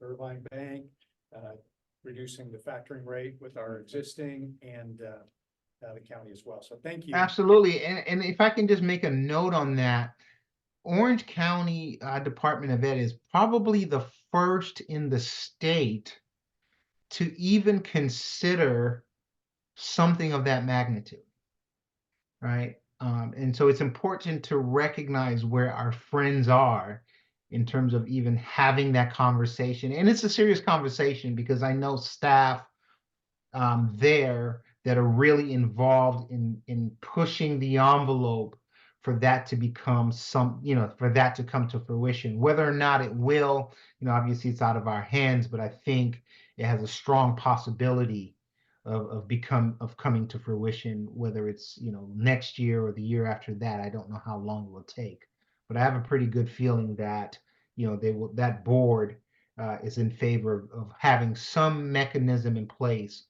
for charters to be able to borrow against future revenues. I mean, if they see what charter schools capital is making, who wouldn't want to be in that business, Well, we appreciate that. And thank you for your advocacy, just directly and indirectly like that. We are grateful. Absolutely. Thank you. And then, I'm sorry, Felipe has, You gonna let Delano go? I was going to, but not without you. Hang on a second, Delano. Can you hear me okay? I wanted to personally thank you for all the effort that you do for the budget and everything that you consider for IIA. And along with that, I'd like to invite you to our gala this year.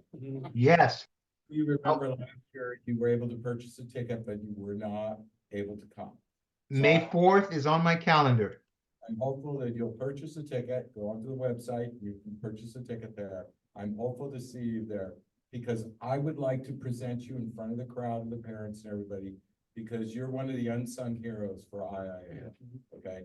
So please. Do your Thank best. you, sir. Thank you, Felipe. I appreciate it. I am definitely putting that into my calendar now.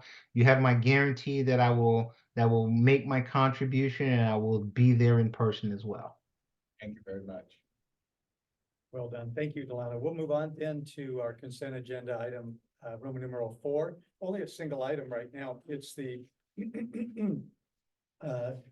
approval of the board meeting minutes that we had on March 7th. I'll make a motion that we approve those, only those attending, but I believe it was everybody attending. But if you didn't attend, you don't have to approve these. Could I ask for a second to approve those meeting minutes? I second. Thank you, Felipe. And we'll just start left to right then. Molly Yes. and Brett. Aye. And Doug is yes, and David? Yeah. And Felipe? Yes. Good. Wonderful. That moves us to Roman numeral 5, our discussion and action items. Exciting. We're going to move. Dr. Bean, you wanted to move the discussion for D up. Oh, no, we're going to do A first, then we'll go to D. That's right. Okay, great. we have first, board will consider and have the opportunity to approve a PTO donation. There was a document in our folder, if you had a chance to read it. It looks very, very exciting what our parents are doing. PTO, for those new parent, is it parent teacher organization or? Yeah, PTO. And so Dr. Bean, do you want to summarize or is there a guest that's going to summarize? We have a treasurer. Oh, my goodness, I didn't realize that was it with royalty earlier. When I met Tiffany earlier, this is exciting. Hello again. Thank you for the opportunity to once again address the board. So this is my first term as treasurer, and it's a great pleasure and privilege to serve in that capacity for the parent-teacher organization. And coming into this role, I was tasked with creating, so I'm going to give a little context surrounding the donation, just so you understand, because I appreciate what Delano has shared in this meeting and in all the prior meetings, because the money situation is what makes things happen, right? But it can also be hairy with not having the guarantee that funds are going to come in like we want them to. I wish it weren't different for the PTO, but we live in the same reality as the school does, so we're dependent upon donations to come in, right? So fortunately, we finished last school year off in a strong position. Thank you to the generosity of the families and our community, and it set us up well for the start of this school year. So coming into this school year, I was tasked with creating a budget based on what funds we had available in our bank account, which was $47,000 to start off the school year, okay? And then we had made a decision at the beginning of the year that we probably weren't gonna do extensive fundraising because we knew the difficulties that, you know, we had faced the prior year. We had asked for a lot of donations, and we said, we don't really wanna hit people up for money right out the gate. We'll do our best to survive on that 47,000, so we had kind of a low bar for what we would bring in revenue-wise. And our revenue sources come from membership. We charge $50 to be a PTO member for the whole family, which is pretty reasonable when it's a full family membership. And we participate in programs like Earn and Learn, which is a partnership with Irvine Company, where anybody who shops or dines in the marketplace, any of the restaurants or shops over there, if you submit your receipt, you get points, the school gets points, and it equates to money back to the school. And then we can do fundraisers from various restaurants there as well, so that kind of doubles the money we get back. And then there is a grand prize for the top finishing school gets an additional $3,000. And right now we are really close. We were that #1 spot. I think we just barely got edged. It's been back and forth between us and Red Hill Lutheran, but I think we can close the gap. That ends April 30th. And so we're really hoping for that $3,000. So if you have opportunities to shop, dine, or get gas over at the marketplace, please do so. We encourage our community to do that. And then there is a website where you can submit your receipts directly, or you can drop them in our PTO mailbox up front, and we will submit them for the credit. So that's been actually a very valuable revenue source for us this year. We didn't participate in it last year, but it's a no-brainer and it's great for the local community too. And then donations, sometimes we get some small donations. We have a few folks who have done the company match, which is really nice. So we've had a little bit of that. And then, yeah, the restaurant fundraisers, we sold t-shirts and sweatshirts, a little bit of money from that. And then probably what's done the best for us this year are the concessions at like the Winter Festival, Lunar New Year, Mid-Autumn Festival. Those do really well. We have a good profit margin going with those, and people enjoy the experience. I believe it's the cotton candy where we The cotton candy, got really it. make the big money. Yeah, it's got a huge margin. Hot chocolate is very popular. You know, it's so. funny because the cotton candy machine broke and like we all came to a stop. You know, it was a tragedy, yeah. But it's fixed. It's fixed. So we're back on.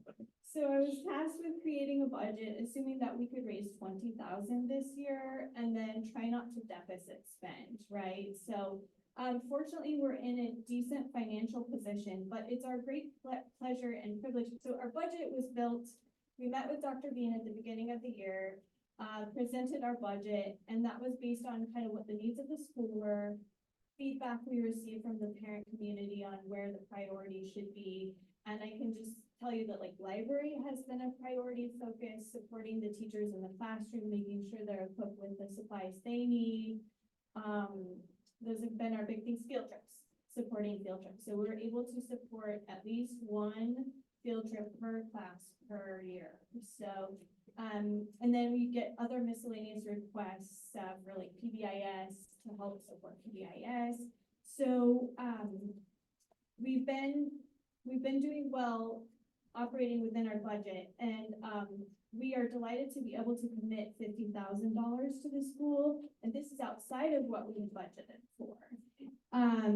So we now know going forward, we're gonna bake something in, right? So that we hopefully can do this for the school ongoing, but because there was a lot of uncertainty at the beginning of this year and what we'd be able to bring in, we couldn't commit to it initially, but moving forward, we hope to build it into the budget. So we cannot pay it in a lump sum right now because we have to make sure we have enough reserve in our bank account, right? But we did our first installment of $20,000 to the school on March 1st, and it's our hope that we can do 10,000 each subsequent month to get up to the 50,000. And then depending on how we do with the gala, a lot of this is also contingent upon fundraising from the gala, ticket sales. We'll support the school as much as we possibly can. So yeah, it's our pleasure to be able to do this. And like I said, our board voted unanimously to support this, and we hope to be able to do this ongoing. Thank you. Thank you to all the parents. Thank you, parents. That's amazing. Thank you. Thank you. And thanks for taking that role, significant role right off the bat. We appreciate that. You need a treasurer for our board? No. And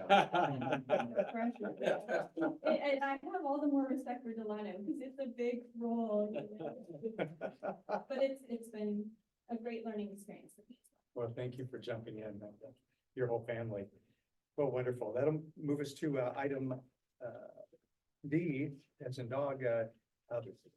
What's that? Oh, we need to approve and take a vote on that. So we received the funds. Could I have a motion to approve the donation?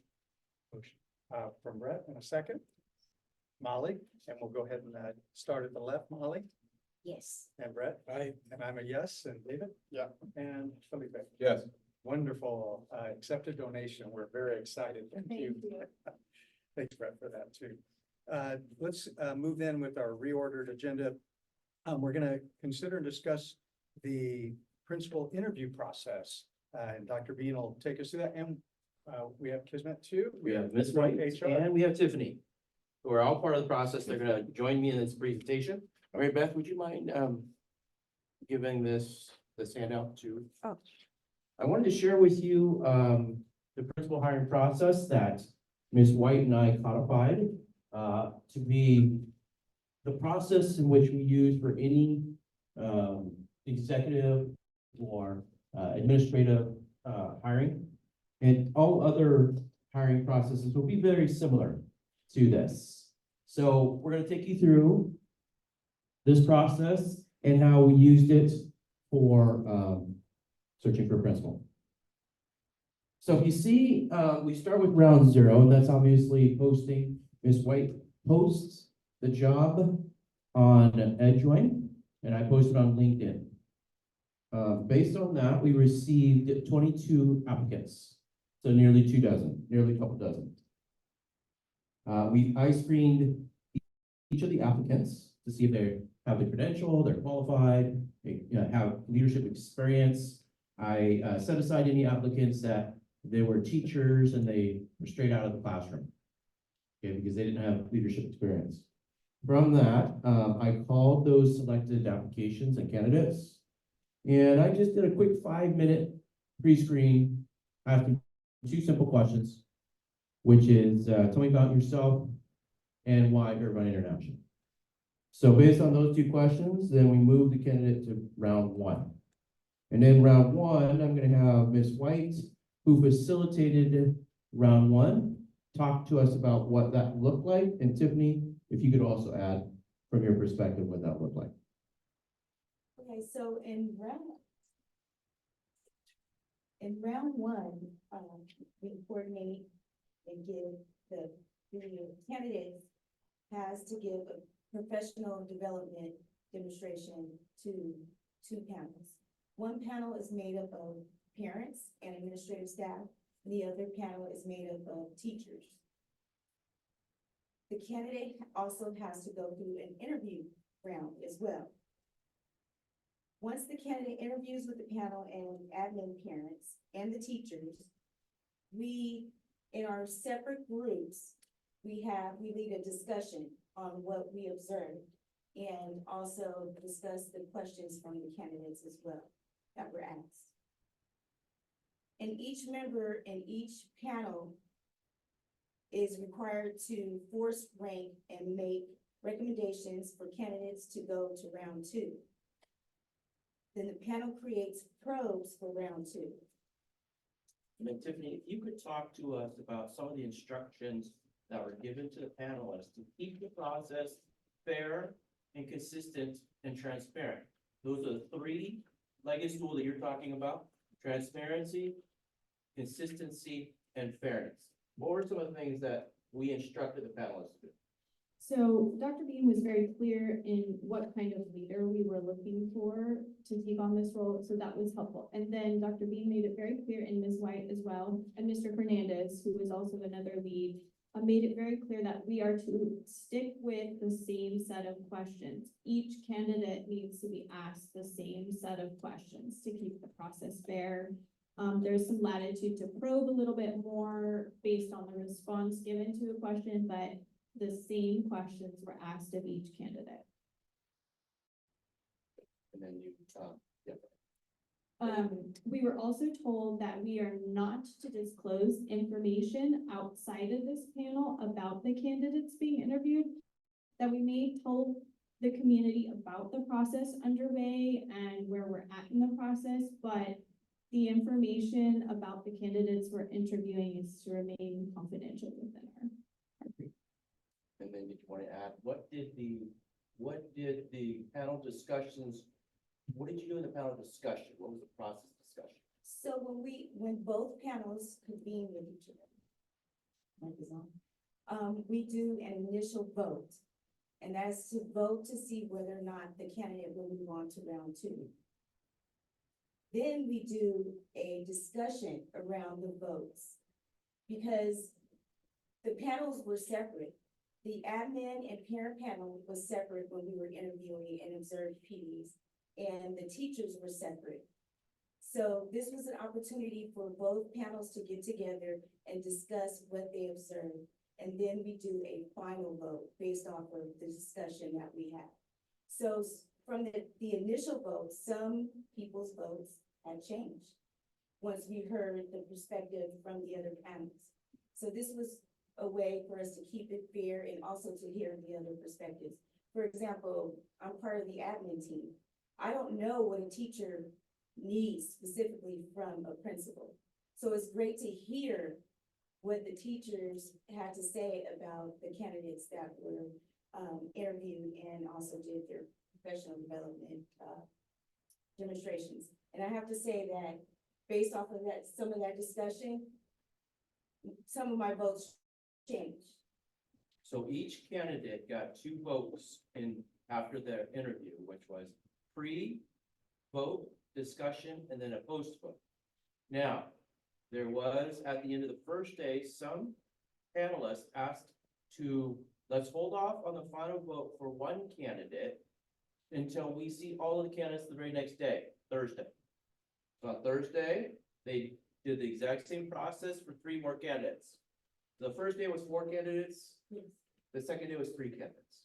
So 7 candidates total went through this process.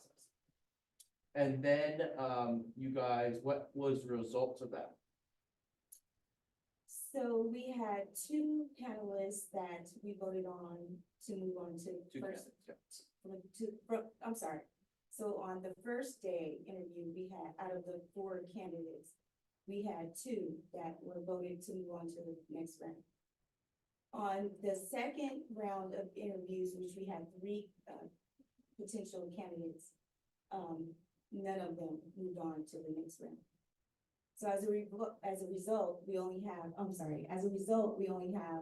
2 candidates that have advanced to the round 2. to be interviewed with Dr. Bean and board. And Tiffany, what was the instructions that we gave about who you could move on and the number of candidates you could move on? So there was no limit to the number of candidates that we could move on. We could move on and advance any that we felt were qualified and would be a great fit for the role. And then your other question. I think that was good. Yeah, that was it. Yeah. And then, so what happens then after Round one is that those candidates were moved to round three. So let's talk about round three. Round three is happening, I'm sorry, round two. Round two is happening on Thursday. And there are 3 board members who will be on that panel. And that will be Felipe, David, and Brett. And then it will also include 1 teacher, 1 admin staff, 1 parent, and myself on this panel. We will interview each candidate 45 minutes and have 15 minutes to debrief. Then at the end of both candidates, we will talk about which of those 2 candidates, or both, that will be moved on to round 3. Again, in round 2, the questions have to be the same. However, the panelists will be given the forced rank scores of each of the panelists. By the way, there's 16 panelists, okay? So we'll be given the resumes, we'll be given the forced rankings for each of the candidates. We'll be given the questions. Now, the panel will meet 15 minutes prior because there may be some questions that we want to add based on a summary of the probes. So Ms. White will provide us the summary of the probes the day of. And then we can add a question or 2 based on those probes. For instance, 1 probe for 1 candidate was, we want to probe on his being a little bit more assertive. And so let's try to make him give us some examples, which he was being a little bit more assertive. That's an example of a probe. Once round 3 is completed and the panel from once round 2 is completed and the panel from round 2 has submitted the names to go on, then round 3 is they will meet with the executive director for 1 hour, in which I will ask probing questions from round 2. And then the executive director asks questions focused on relationships, systems, process, and vision fit. I will specifically ask on above the green line questions and below the green line questions. For those of you in business, those terms are very familiar with you. Above the green line are processes, systems, technical questions. Like, do you know about school budgets? What's Title I? What's Title II? What's Title III? What's P1? What's P2? I'm going to ask those specific questions. Now, I doubt that everybody could answer those questions 100% because they don't teach you that in admin program. However, I want to get a good sense of what that candidate would need training on and coaching on from me. And then, of course, below the green line questions. As you know, in corporate America, below the green line are those relational types of questions and symbolism and celebration and community. So those are the types of questions I will ask one-on-one in a very, whether it's going to be a lunch off campus or whatever it may be, a coffee off campus. So just to get to know the individual. Then I will make my recommendations to be submitted to the director of HR. So we'll submit the offers and then HR takes over from there. So can you tell us what happens when I submit recommendations? So once I receive. Here, look at this. So once I receive the offer recommendation from Dr. Bean, that's when I can start the onboarding, the employment onboarding process. So the first thing I will do is check the references. So with California labor laws, it's very strict. I cannot check references unless we are ready to make an offer of employment. And I also have to let the candidate know that I will be checking their references as well. The offer is made to the candidate. I usually send out a offer of employment email to the candidate, copying Dr. Bean, on that email. And it's also, all the technical stuff that goes with HR, the live scan application and so forth. So this offer is contingent upon all the clearances, especially the live scan background check, TB test clearances, and also the reference checks as well. Also with that, I have to send out as courtesy, it says on here rejection rejection. I put rejection, she didn't like that. Just a thank you, for interviewing, but we've we've gone with another candidate.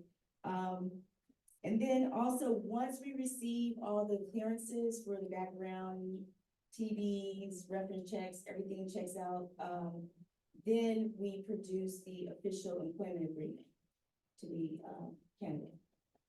And then they're part of our IA-18. After number 6, board ratification.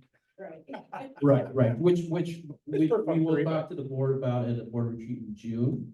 Next year, we may do something different because it's been recommended by our legal counsel that the board does not ratify employee contracts unless it's just the executive director. Because the executive director, I report to the board. And so everybody else reports to me. And so we're getting strong counsel that we are to remove that part of the process. And so we won't do it right away. We'll do it next year. But we'll discuss that at the June board retreat. But yes, we will present that to them. All right, so we're going to open up to questions of the process for the three of us. Brett, I have 2 questions. One comment really, and then a question. The comment is that I know that you mentioned this hiring process for the principal and specific to this particular scenario, but you mentioned 3 board members and you just don't want to reuse this in the event that there are fewer than 6 board members in future hiring events. So you want no more than 50%, right? So you want 50% or fewer board members to attend that for purposes of the Brown Act. And then the second, my question is, if we find that neither candidate is really qualified, are we in a position to wait? Yes. So this process, I told the panelists this process would continue again through another cycle. And we're not in a hurry because, we're running the school the way we're running the school. So we're going to wait until we find the home run candidate. And that's why it's important for us to have round 2, which includes board members. But that's why we have the 3 of you. Good correction, we will make sure that's codified correctly. One also thing I want to say is this is a very similar process for when we're hiring teachers this year, except for we do not do round 2. It's mainly round 1 and 3. All right, so the panelists actually, Tiffany's been a part of our teaching panel. I'm sorry, teachers panels. And as I think one of 3 parents who have guided their opinions about the teacher applications and have pushed already forward to some applicants to me for round 3. Okay, any other questions?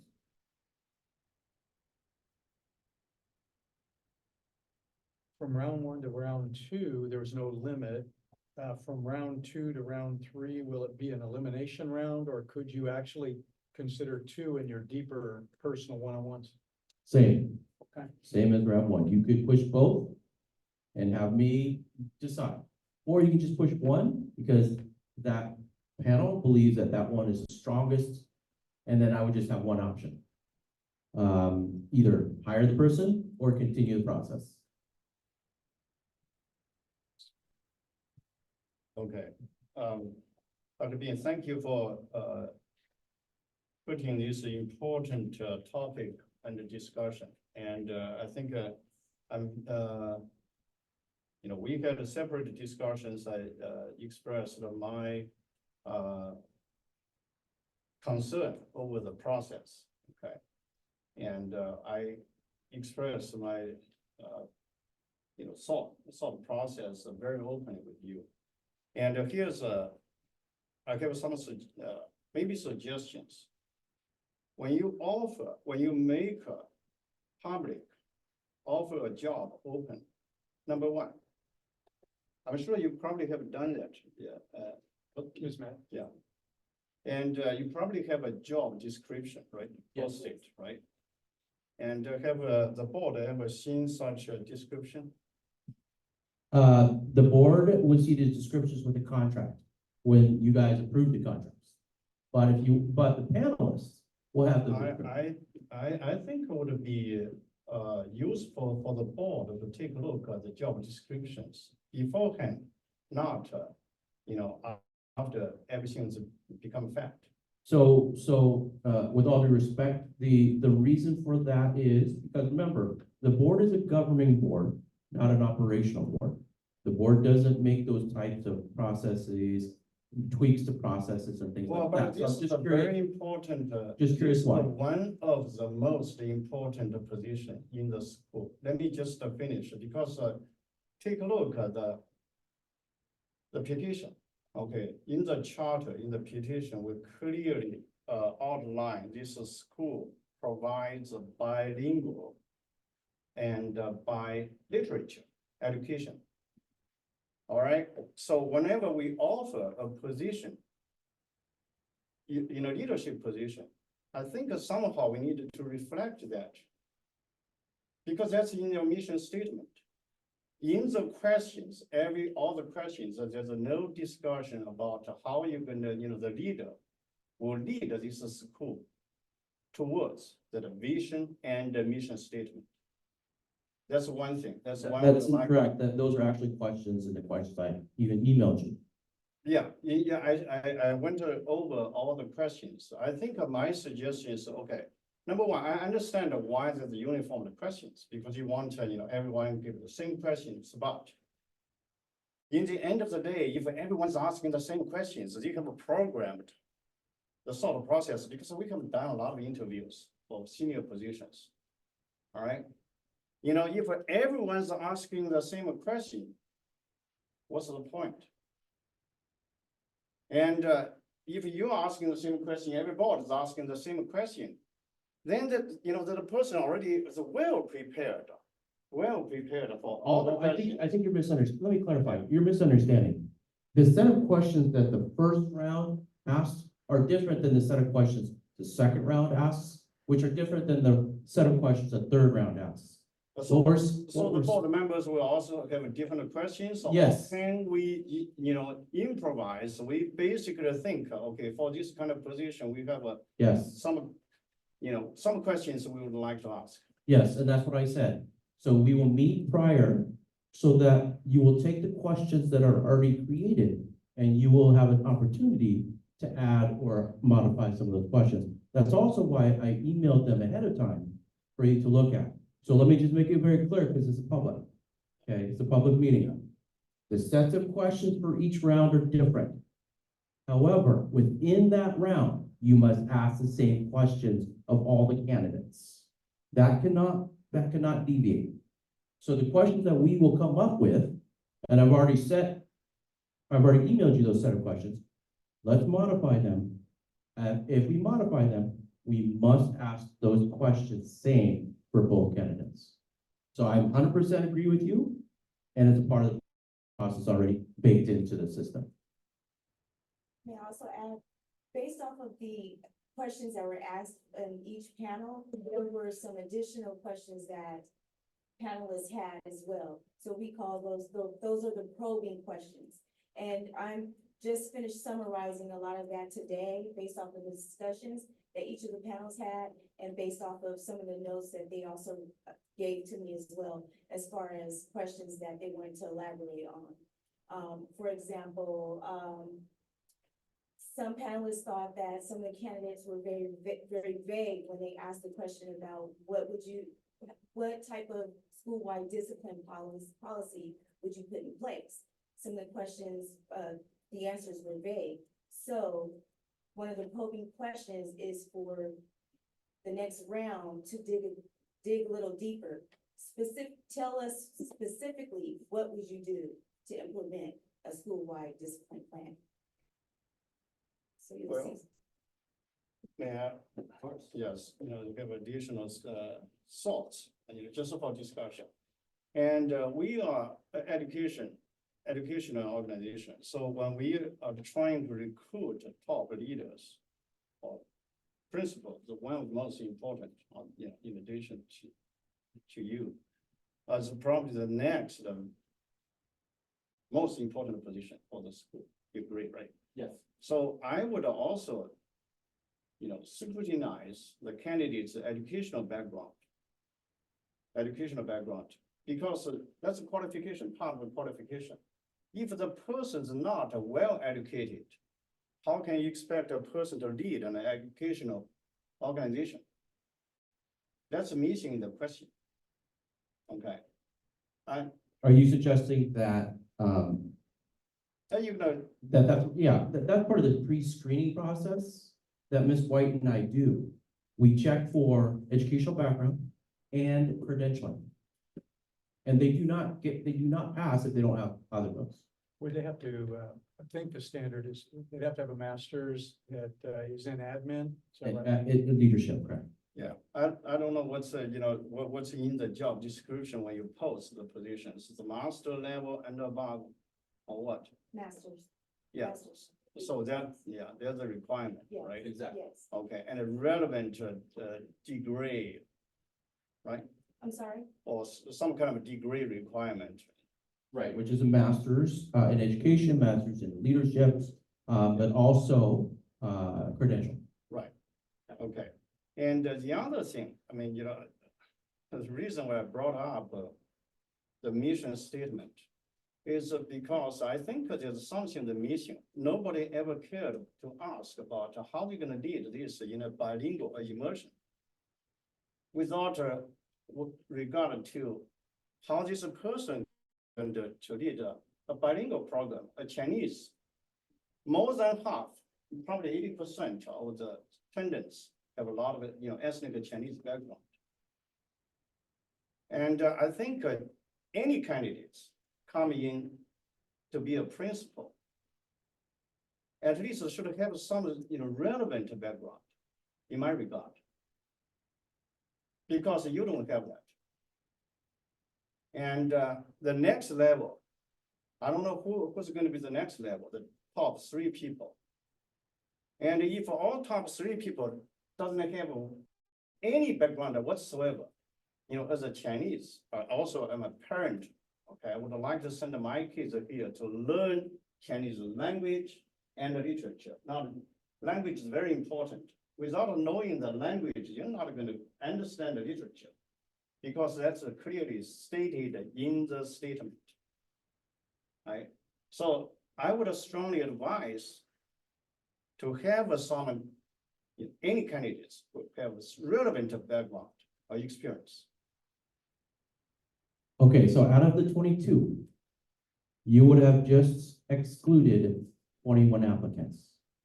And you would have only had 1 applicant that met your criteria.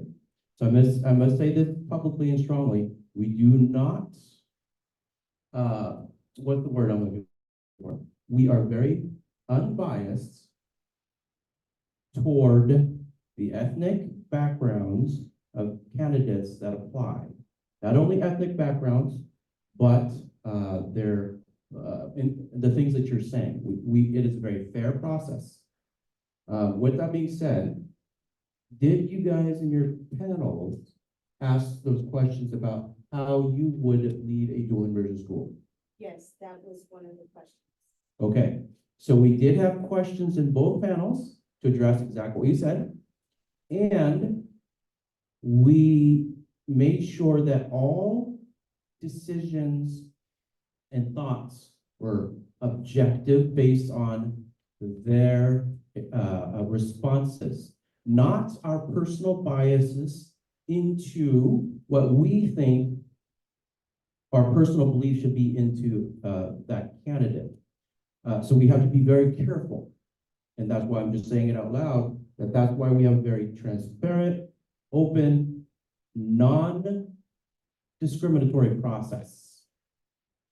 Now, one more thing. Again, out of the 22 candidates, it would have disqualified 21 of them.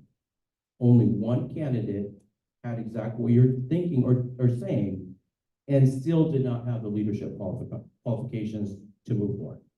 Dr. B, I'm not saying, we should give any particular ethnic group special consideration, because that's not what I'm saying. What I'm saying is we ought to consider relevant experience. Yeah, absolutely. And that's why we ask those questions. We do consider relative experience That's in why, a dual immersion program. that's why it comes to my initial question about the job description. Yeah. And it's really how you position the position. Yeah. And how you advertise. And again, still, we have to be very careful regarding the parameters of how we advertise that as well, too. And with the Chinese background, it's not a prerequisite, okay, not a requirement for this position. But not all the, if we're saying, all the leadership position has no background, relevant background whatsoever, that's a weakness. Yeah, that's the That's pool. the organization. It's not the organization, it's the pool of applicants. It's very clear, Ms. White did an excellent job with the posting. Yeah. The posting clearly says, principal dual immersion school. And by the way, I'm not just speaking on my behalf. I know a lot of other similar background person have that same feeling. And Understood. yeah. No, and So I'm this is not, not just the David Sons opinion. of course. Of course. I just want us to, I completely sympathize for your thoughts and other people's thoughts about that. And I'm saying from the standpoint of California labor laws, we must be very careful about that. And so we have been very careful about that. And the good news is that we are on the same page, because a lot of things that you suggested, we did include in the questions, the screenings and the process. I would add, to your point, David, that every panelist brings that to the equation as well in their assessment and analysis of how the candidate fared, because we had the wide variety of backgrounds in the panelists that were there, and I think that they touched on what your concern was, and that feedback's been taken to heart. But the qualifications of the person being interviewed have to be weighted, in conjunction with those criteria. Yeah, thank you, Tiffany, right? Yeah. Yeah, and it comes back to, one point. If a principal, he himself doesn't have a very sound educational background, okay? And he's gonna be in a very weak position to, convince our kids, hey, you can do, excel. He himself or her, or she herself cannot excel academically. Unless, I'm not convinced that he or she will lead this organization to achieve academic excellence. I really appreciate that statement, because that's spot on. And that actually is the reason why only 2 applicants made it through of the 22. Because exactly what you just said. So thank you for saying that out loud, because yes, we must take qualifications and experience and past, work, all of that into consideration. Thank you. Yes. Can I just add something? Been through the education process and being a teacher in California. So just to in this case, David, you're the parent. So all California teachers, we have to get their credential. So that is actually kind of like a master's degree. That's a very basic. So I think, you know, you don't have to worry about that. Because without the credential, we can't do anything. Same thing with the administration credential, you have to, you know. It's another year of That's another year, education. yes. I have, you know, but I also thank David to bring this up because I think that helped the leadership in the school understand that, especially immersion school. There are a lot of parents, not, you know, from this country, and so they have questions. And so maybe that's part of our job. We need to communicate with the parents and let them know, almost like when we're teaching kids at the, you knew ahead of time, knowing that's their concern. So before they actually ask the questions, maybe we'll let them know first, especially if this leadership is not Chinese. I don't know about the situation now. When I was in school, there's not that many Chinese, overseas Chinese like myself that can speak both languages. I still remember the first day I walked into the public school, there was a Japanese, is ABJ, American born Japanese. She was so excited. She said, "Oh, we got another Asian." So in our school district, we had 2 Asians. That was a long time ago. That's not the case nowadays because we do have a lot of Asian teachers. However, they're all American born. So I worked with those teachers before. I can tell you, the past few years is different, but most of the American born Chinese Asian, they were forced going to like Chinese school. They didn't like it. So I'm still questioning about when I talked to Mary Beth before, I saw quite a lot of American born parents, Chinese parents are actually sending their kids here. I actually asked them of them, I said, you know, in my reflection that you guys used to hate the Chinese school, why are you sending your kids here? I think it's because they know nowadays it's important to know Chinese. I think they also, maybe because their parents forced them and they didn't like it, but when they grow up, they realize that, hey, it's good to know another second language. So now they're sending their kids here. So what I'm trying to say is, but we still have a lot of parents that they don't know the system here. So maybe let them know ahead of time. Yeah, because by the time they complain, then we try to explain, and that's, you know, it's, yeah. Very good. So it's just my suggestion. That's very good. Very good point. Some come from backgrounds in education, and so we start with the basic baseline knowledge that to be an administrator as a principal of a school, that they're going to have the equivalent of 2 different masters. They'll have done their education masters and administrative, or as you call it, leadership, and spend at least an extra year in a cohort at a university training for it, and then probably some practical experience. I can't wait till the board members get to meet these 2. And by the way, if these aren't, if you know, you've got fit, you've got a lot of factors, you know, if it's not the person, we're going to cry. We're going to cry. We're going to, I mean, because Dr. Bean threw his lot in and has worn 2 hats for us. You know, and, but I like that you said we will be patient, and but I hope, I don't know anything about the candidates yet, but I hope, you know, one would be the one that's the right fit for this next season for us. But very thorough process. And when we interviewed candidates for our executive director role, I think you and I are the only 2 remaining. We asked exactly the same panel of questions too. We were instructed how to do that, and then the probing in the next round. And so we're a little more familiar. This is really nice just to talk through the whole process. It really is a very fair process, and tends to bubble up and expose the candidates that would be best for the role. Optimistic, but recognizing This is finding a needle in a haystack, just like we found you, Dr. Bean. Sometimes you have the right person, but it's not the right time for their season of life, you know, so.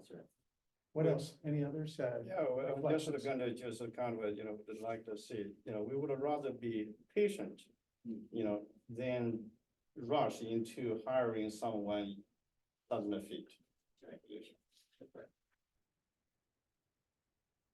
Just wanted to commend you on putting this forth. I think this is excellent. We didn't have this in the past that we followed. And it makes it very clear. I appreciate the transparency and the paneling process that you have, getting the different constituents involved. I think is excellent. It was very- I appreciate you guys because it was grueling, wasn't it, for those 2 It days? was very grueling, but I feel that it's worth it because it's important. I know, David, you mentioned having the right leader here for the students, but that person also has to be the right leader for your teachers as well, too. Because they need to be able to go to that person to get coaching and so that they can grow. And get Absolutely. the tools that they need to teach the kids as well. And it's almost in sense of like what Pearl was talking about earlier, about bridging, the English and the Chinese languages together. That's kind of what we have to do with this principle that we have to find as well too. So it's very important that we do take our time to find that person. Has to be a well-rounded person, So sometimes you feel like you're finding an imaginary person that can do it all, but Dr. P. but that's a good feeling when you finally find it. The unicorn. Yeah, the unicorn is the term today. Great document, probably worthwhile to expose to even the public. And if I did, I think we would have a backside that maybe was translated to Mandarin. For the Great native idea. Mandarin speakers. Great idea. Really great. Might as well take it to the next level. And make it available to people. And we'll make those edits that you mentioned. I think that's great points. That's wonderful. So, so we were gonna expand some of the questions, right? I'm sorry, The say that. scope of the questions beyond whatever the 16 questions here, 5 or many questions here. Yeah, the questions that I emailed you is specifically for the next round, which is the second round. And we can definitely expand and modify Right. those questions, but we have to meet beforehand to do that. So that we keep Both it. candidates will get the same question. They'll get the They exact ask their same question. questions. Yeah. That's good. And if you want to email me some of your thoughts already, the three of you, do that and I'll make real-time changes. So any questions you see, I think it's gonna be important to get the notes from Ms. White first, and then we can change some of those questions. Okay, About 10 questions. about 10 probing questions, great. Then we'll make sure we embed them. Exciting. Wonderful. Thank you for that discussion, board. It's really great. Let's then pick up with what was item B. The board will consider and approve the 2024-2025 Charter Schools Facility Agreement with Irvine Unified School District. This is our Prop 39 agreement that we've come to them and negotiated out. And Dr. Bean, do you want to highlight? We are expanding, I think, into the facility a little more, but still getting a great deal. I think we're gonna take over almost 95% of this facility. There's only like 3 little office rooms right here that we don't have access to. They want to put IT in there or something like that. But yeah, we have the entire facility, putting middle school in that wing over there. So we will kind of seclude them from everybody else. And you'll notice that per square footage did go up a little bit based on market rate. And we got more square footage, so therefore our lease is about maybe 5,000 more a month than it was last year. Under Prop 39. Board members, any questions or discussion? I'm familiar with this year over year, but might be something new to anybody. I think everybody's familiar with 39 Prop 39. What's the max student count that we can get with all of that classrooms? Yeah, they base the space based on our application needs, our projected needs. So what happens is that the max would be using all rooms. And so what I do is I give them a projection of enrollment, and then they determine whether this facility is enough for that, or whether they give us additional facilities somewhere else. So to answer your question, I don't know what the max occupancy is here. I just know we still have 3 more rooms over there that we could actually have some for. But I guess I was curious, of the rooms that they're giving us, we don't know what the max capacity is. Not fire max capacity. Yeah. But in terms of, our projection. Ratios. Yeah, in terms of ratio and projection and the lottery, we have room actually to grow. We could be over 5, like I said, we could be at 515. We'd have enough space for 515 students. I'll then entertain a motion to accept and approve the school facilities agreement. I'll motion. Thank you, Felipe. And a second, Second. and Brett second. We'll start left to right. Molly Yes. and Brett. Doug is yes, and David? Yeah. And Felipe. Yes. Wonderful. Thank you, Dr. Bean, for negotiating that and being way out ahead on that. And that brings us to our final discussion action item C. The board will consider and discuss the request for proposal for a new food vendor. This is a template that we use to seek bids from others. Anything you want to add to this in description, Dr. Bean? We talked a couple months ago about food budgets in a school environment, by the way, if you didn't know, is sometimes the second only to personnel budget. Yep. And in today's world, it's large, and there's always some definitive things Yeah. about how much kids like the food. No, we've got great input from parents and students that, we should search for another vendor. So we are doing an RFP, and this is just the RFP that we're publishing for your information. Nothing to decide on, but in May, we will have hopefully 3 vendors to come in. We can actually taste food. We'll have, the majority of the tasters will be parents and students. Very few staff, right? Mary Beth will be tasters, just a couple, right? We're allowed 10. So majority of them will be students and parents, and then we will make a decision on, I think 3 vendors have expressed interest that they're gonna send us a proposal. Very good. Yeah. Is one of the vendors the current? One of the vendors is the current, not really publicly announcing to the others because, you know, they have to go through the process. Any other questions or thoughts on food service? I just want to comment, every morning I try to help my daughter pack up her food. I said, why I have to pack up food for you? I don't like it in lunch. Exactly. Yeah. I said, why? It's a cold. I said, nothing warm. Exactly. Yeah. She should be part of the panel. Yeah, it should be. You should give objective opinion. I said, it's a pain every morning. What is her first name? Victoria. Victoria, yeah, so if Victoria likes it, we know we've got a winner. It's like Mikey likes it, the old commercial, but yeah. Oh, this is good. I think it's responsive to the parents and the children. It's good to, continually move forward. So I'm grateful for this. Do we actually vote on the RFP to go out? No, Just discussion, right? no, just discussion. Okay, well done. Thank you. Moves us to Roman numeral 6, closing items. We'll just do round robin, starting over to my left. Just any comment or observation for either board members or our executive director, Molly?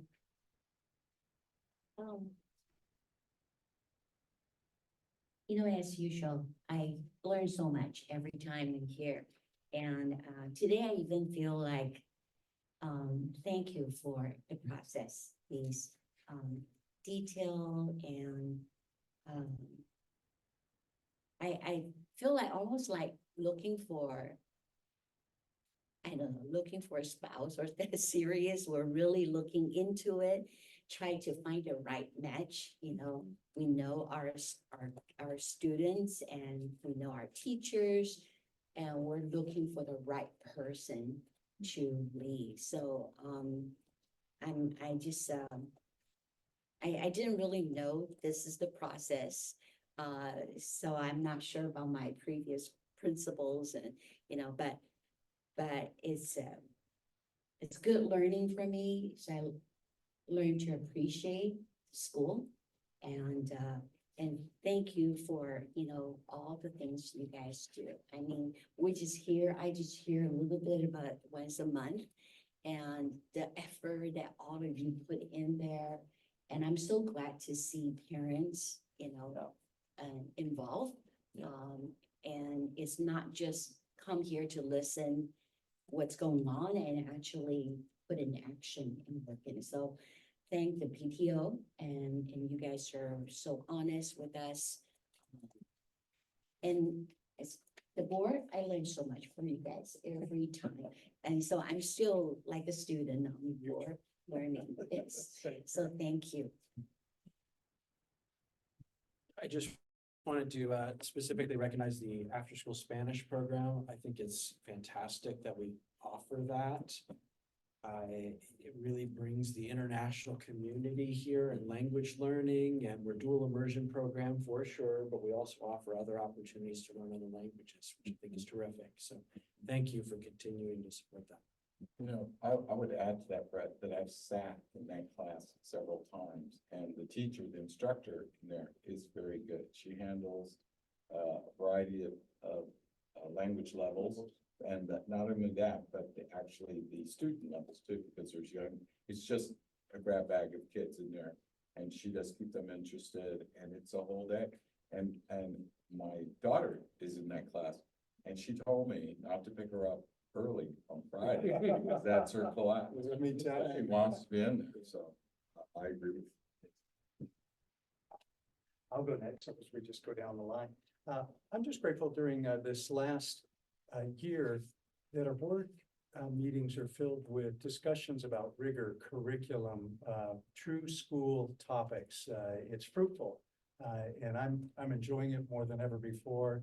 And so thank you to board members for preparation, and then Dr. Bean setting a great agenda for us too. David, any comments for us?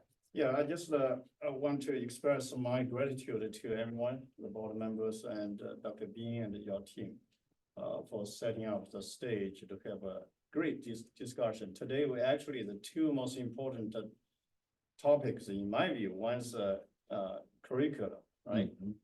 Particularly relates to Chinese programs.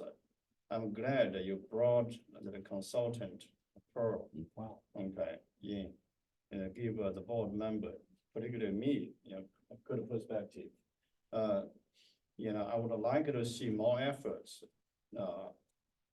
directed towards enhancing or improving Chinese program. And at some point, we needed to bring in a Chinese language director. We talked about that a year ago. I'm gonna say that again. Okay. I think you're gonna see that. I mean, because I have some feedbacks from other family members, and this is not just my own personal opinion. It's time to bring that person in. Yes. Yeah, to help. Okay, that's number one. Number two, I think we have a great discussion on the hiring process of the principal. You know, we all have the same objective. We would like to bring the best, the most qualified candidates eventually to lead our school, help you to lead the school. And I'm glad to see that we are on the right track. And we just want to make sure the process is done correct, you know. So yeah, without giving any special consideration, no bias and anything. Very objective, fair, and transparent.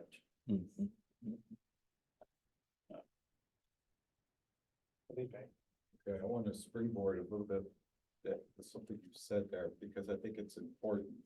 During the round one, on the second day, I was here observing the panels. During their discussion with all the principals, right? But I was not allowed to question the principals at the time. I was just listening in. And I want to say two things about that.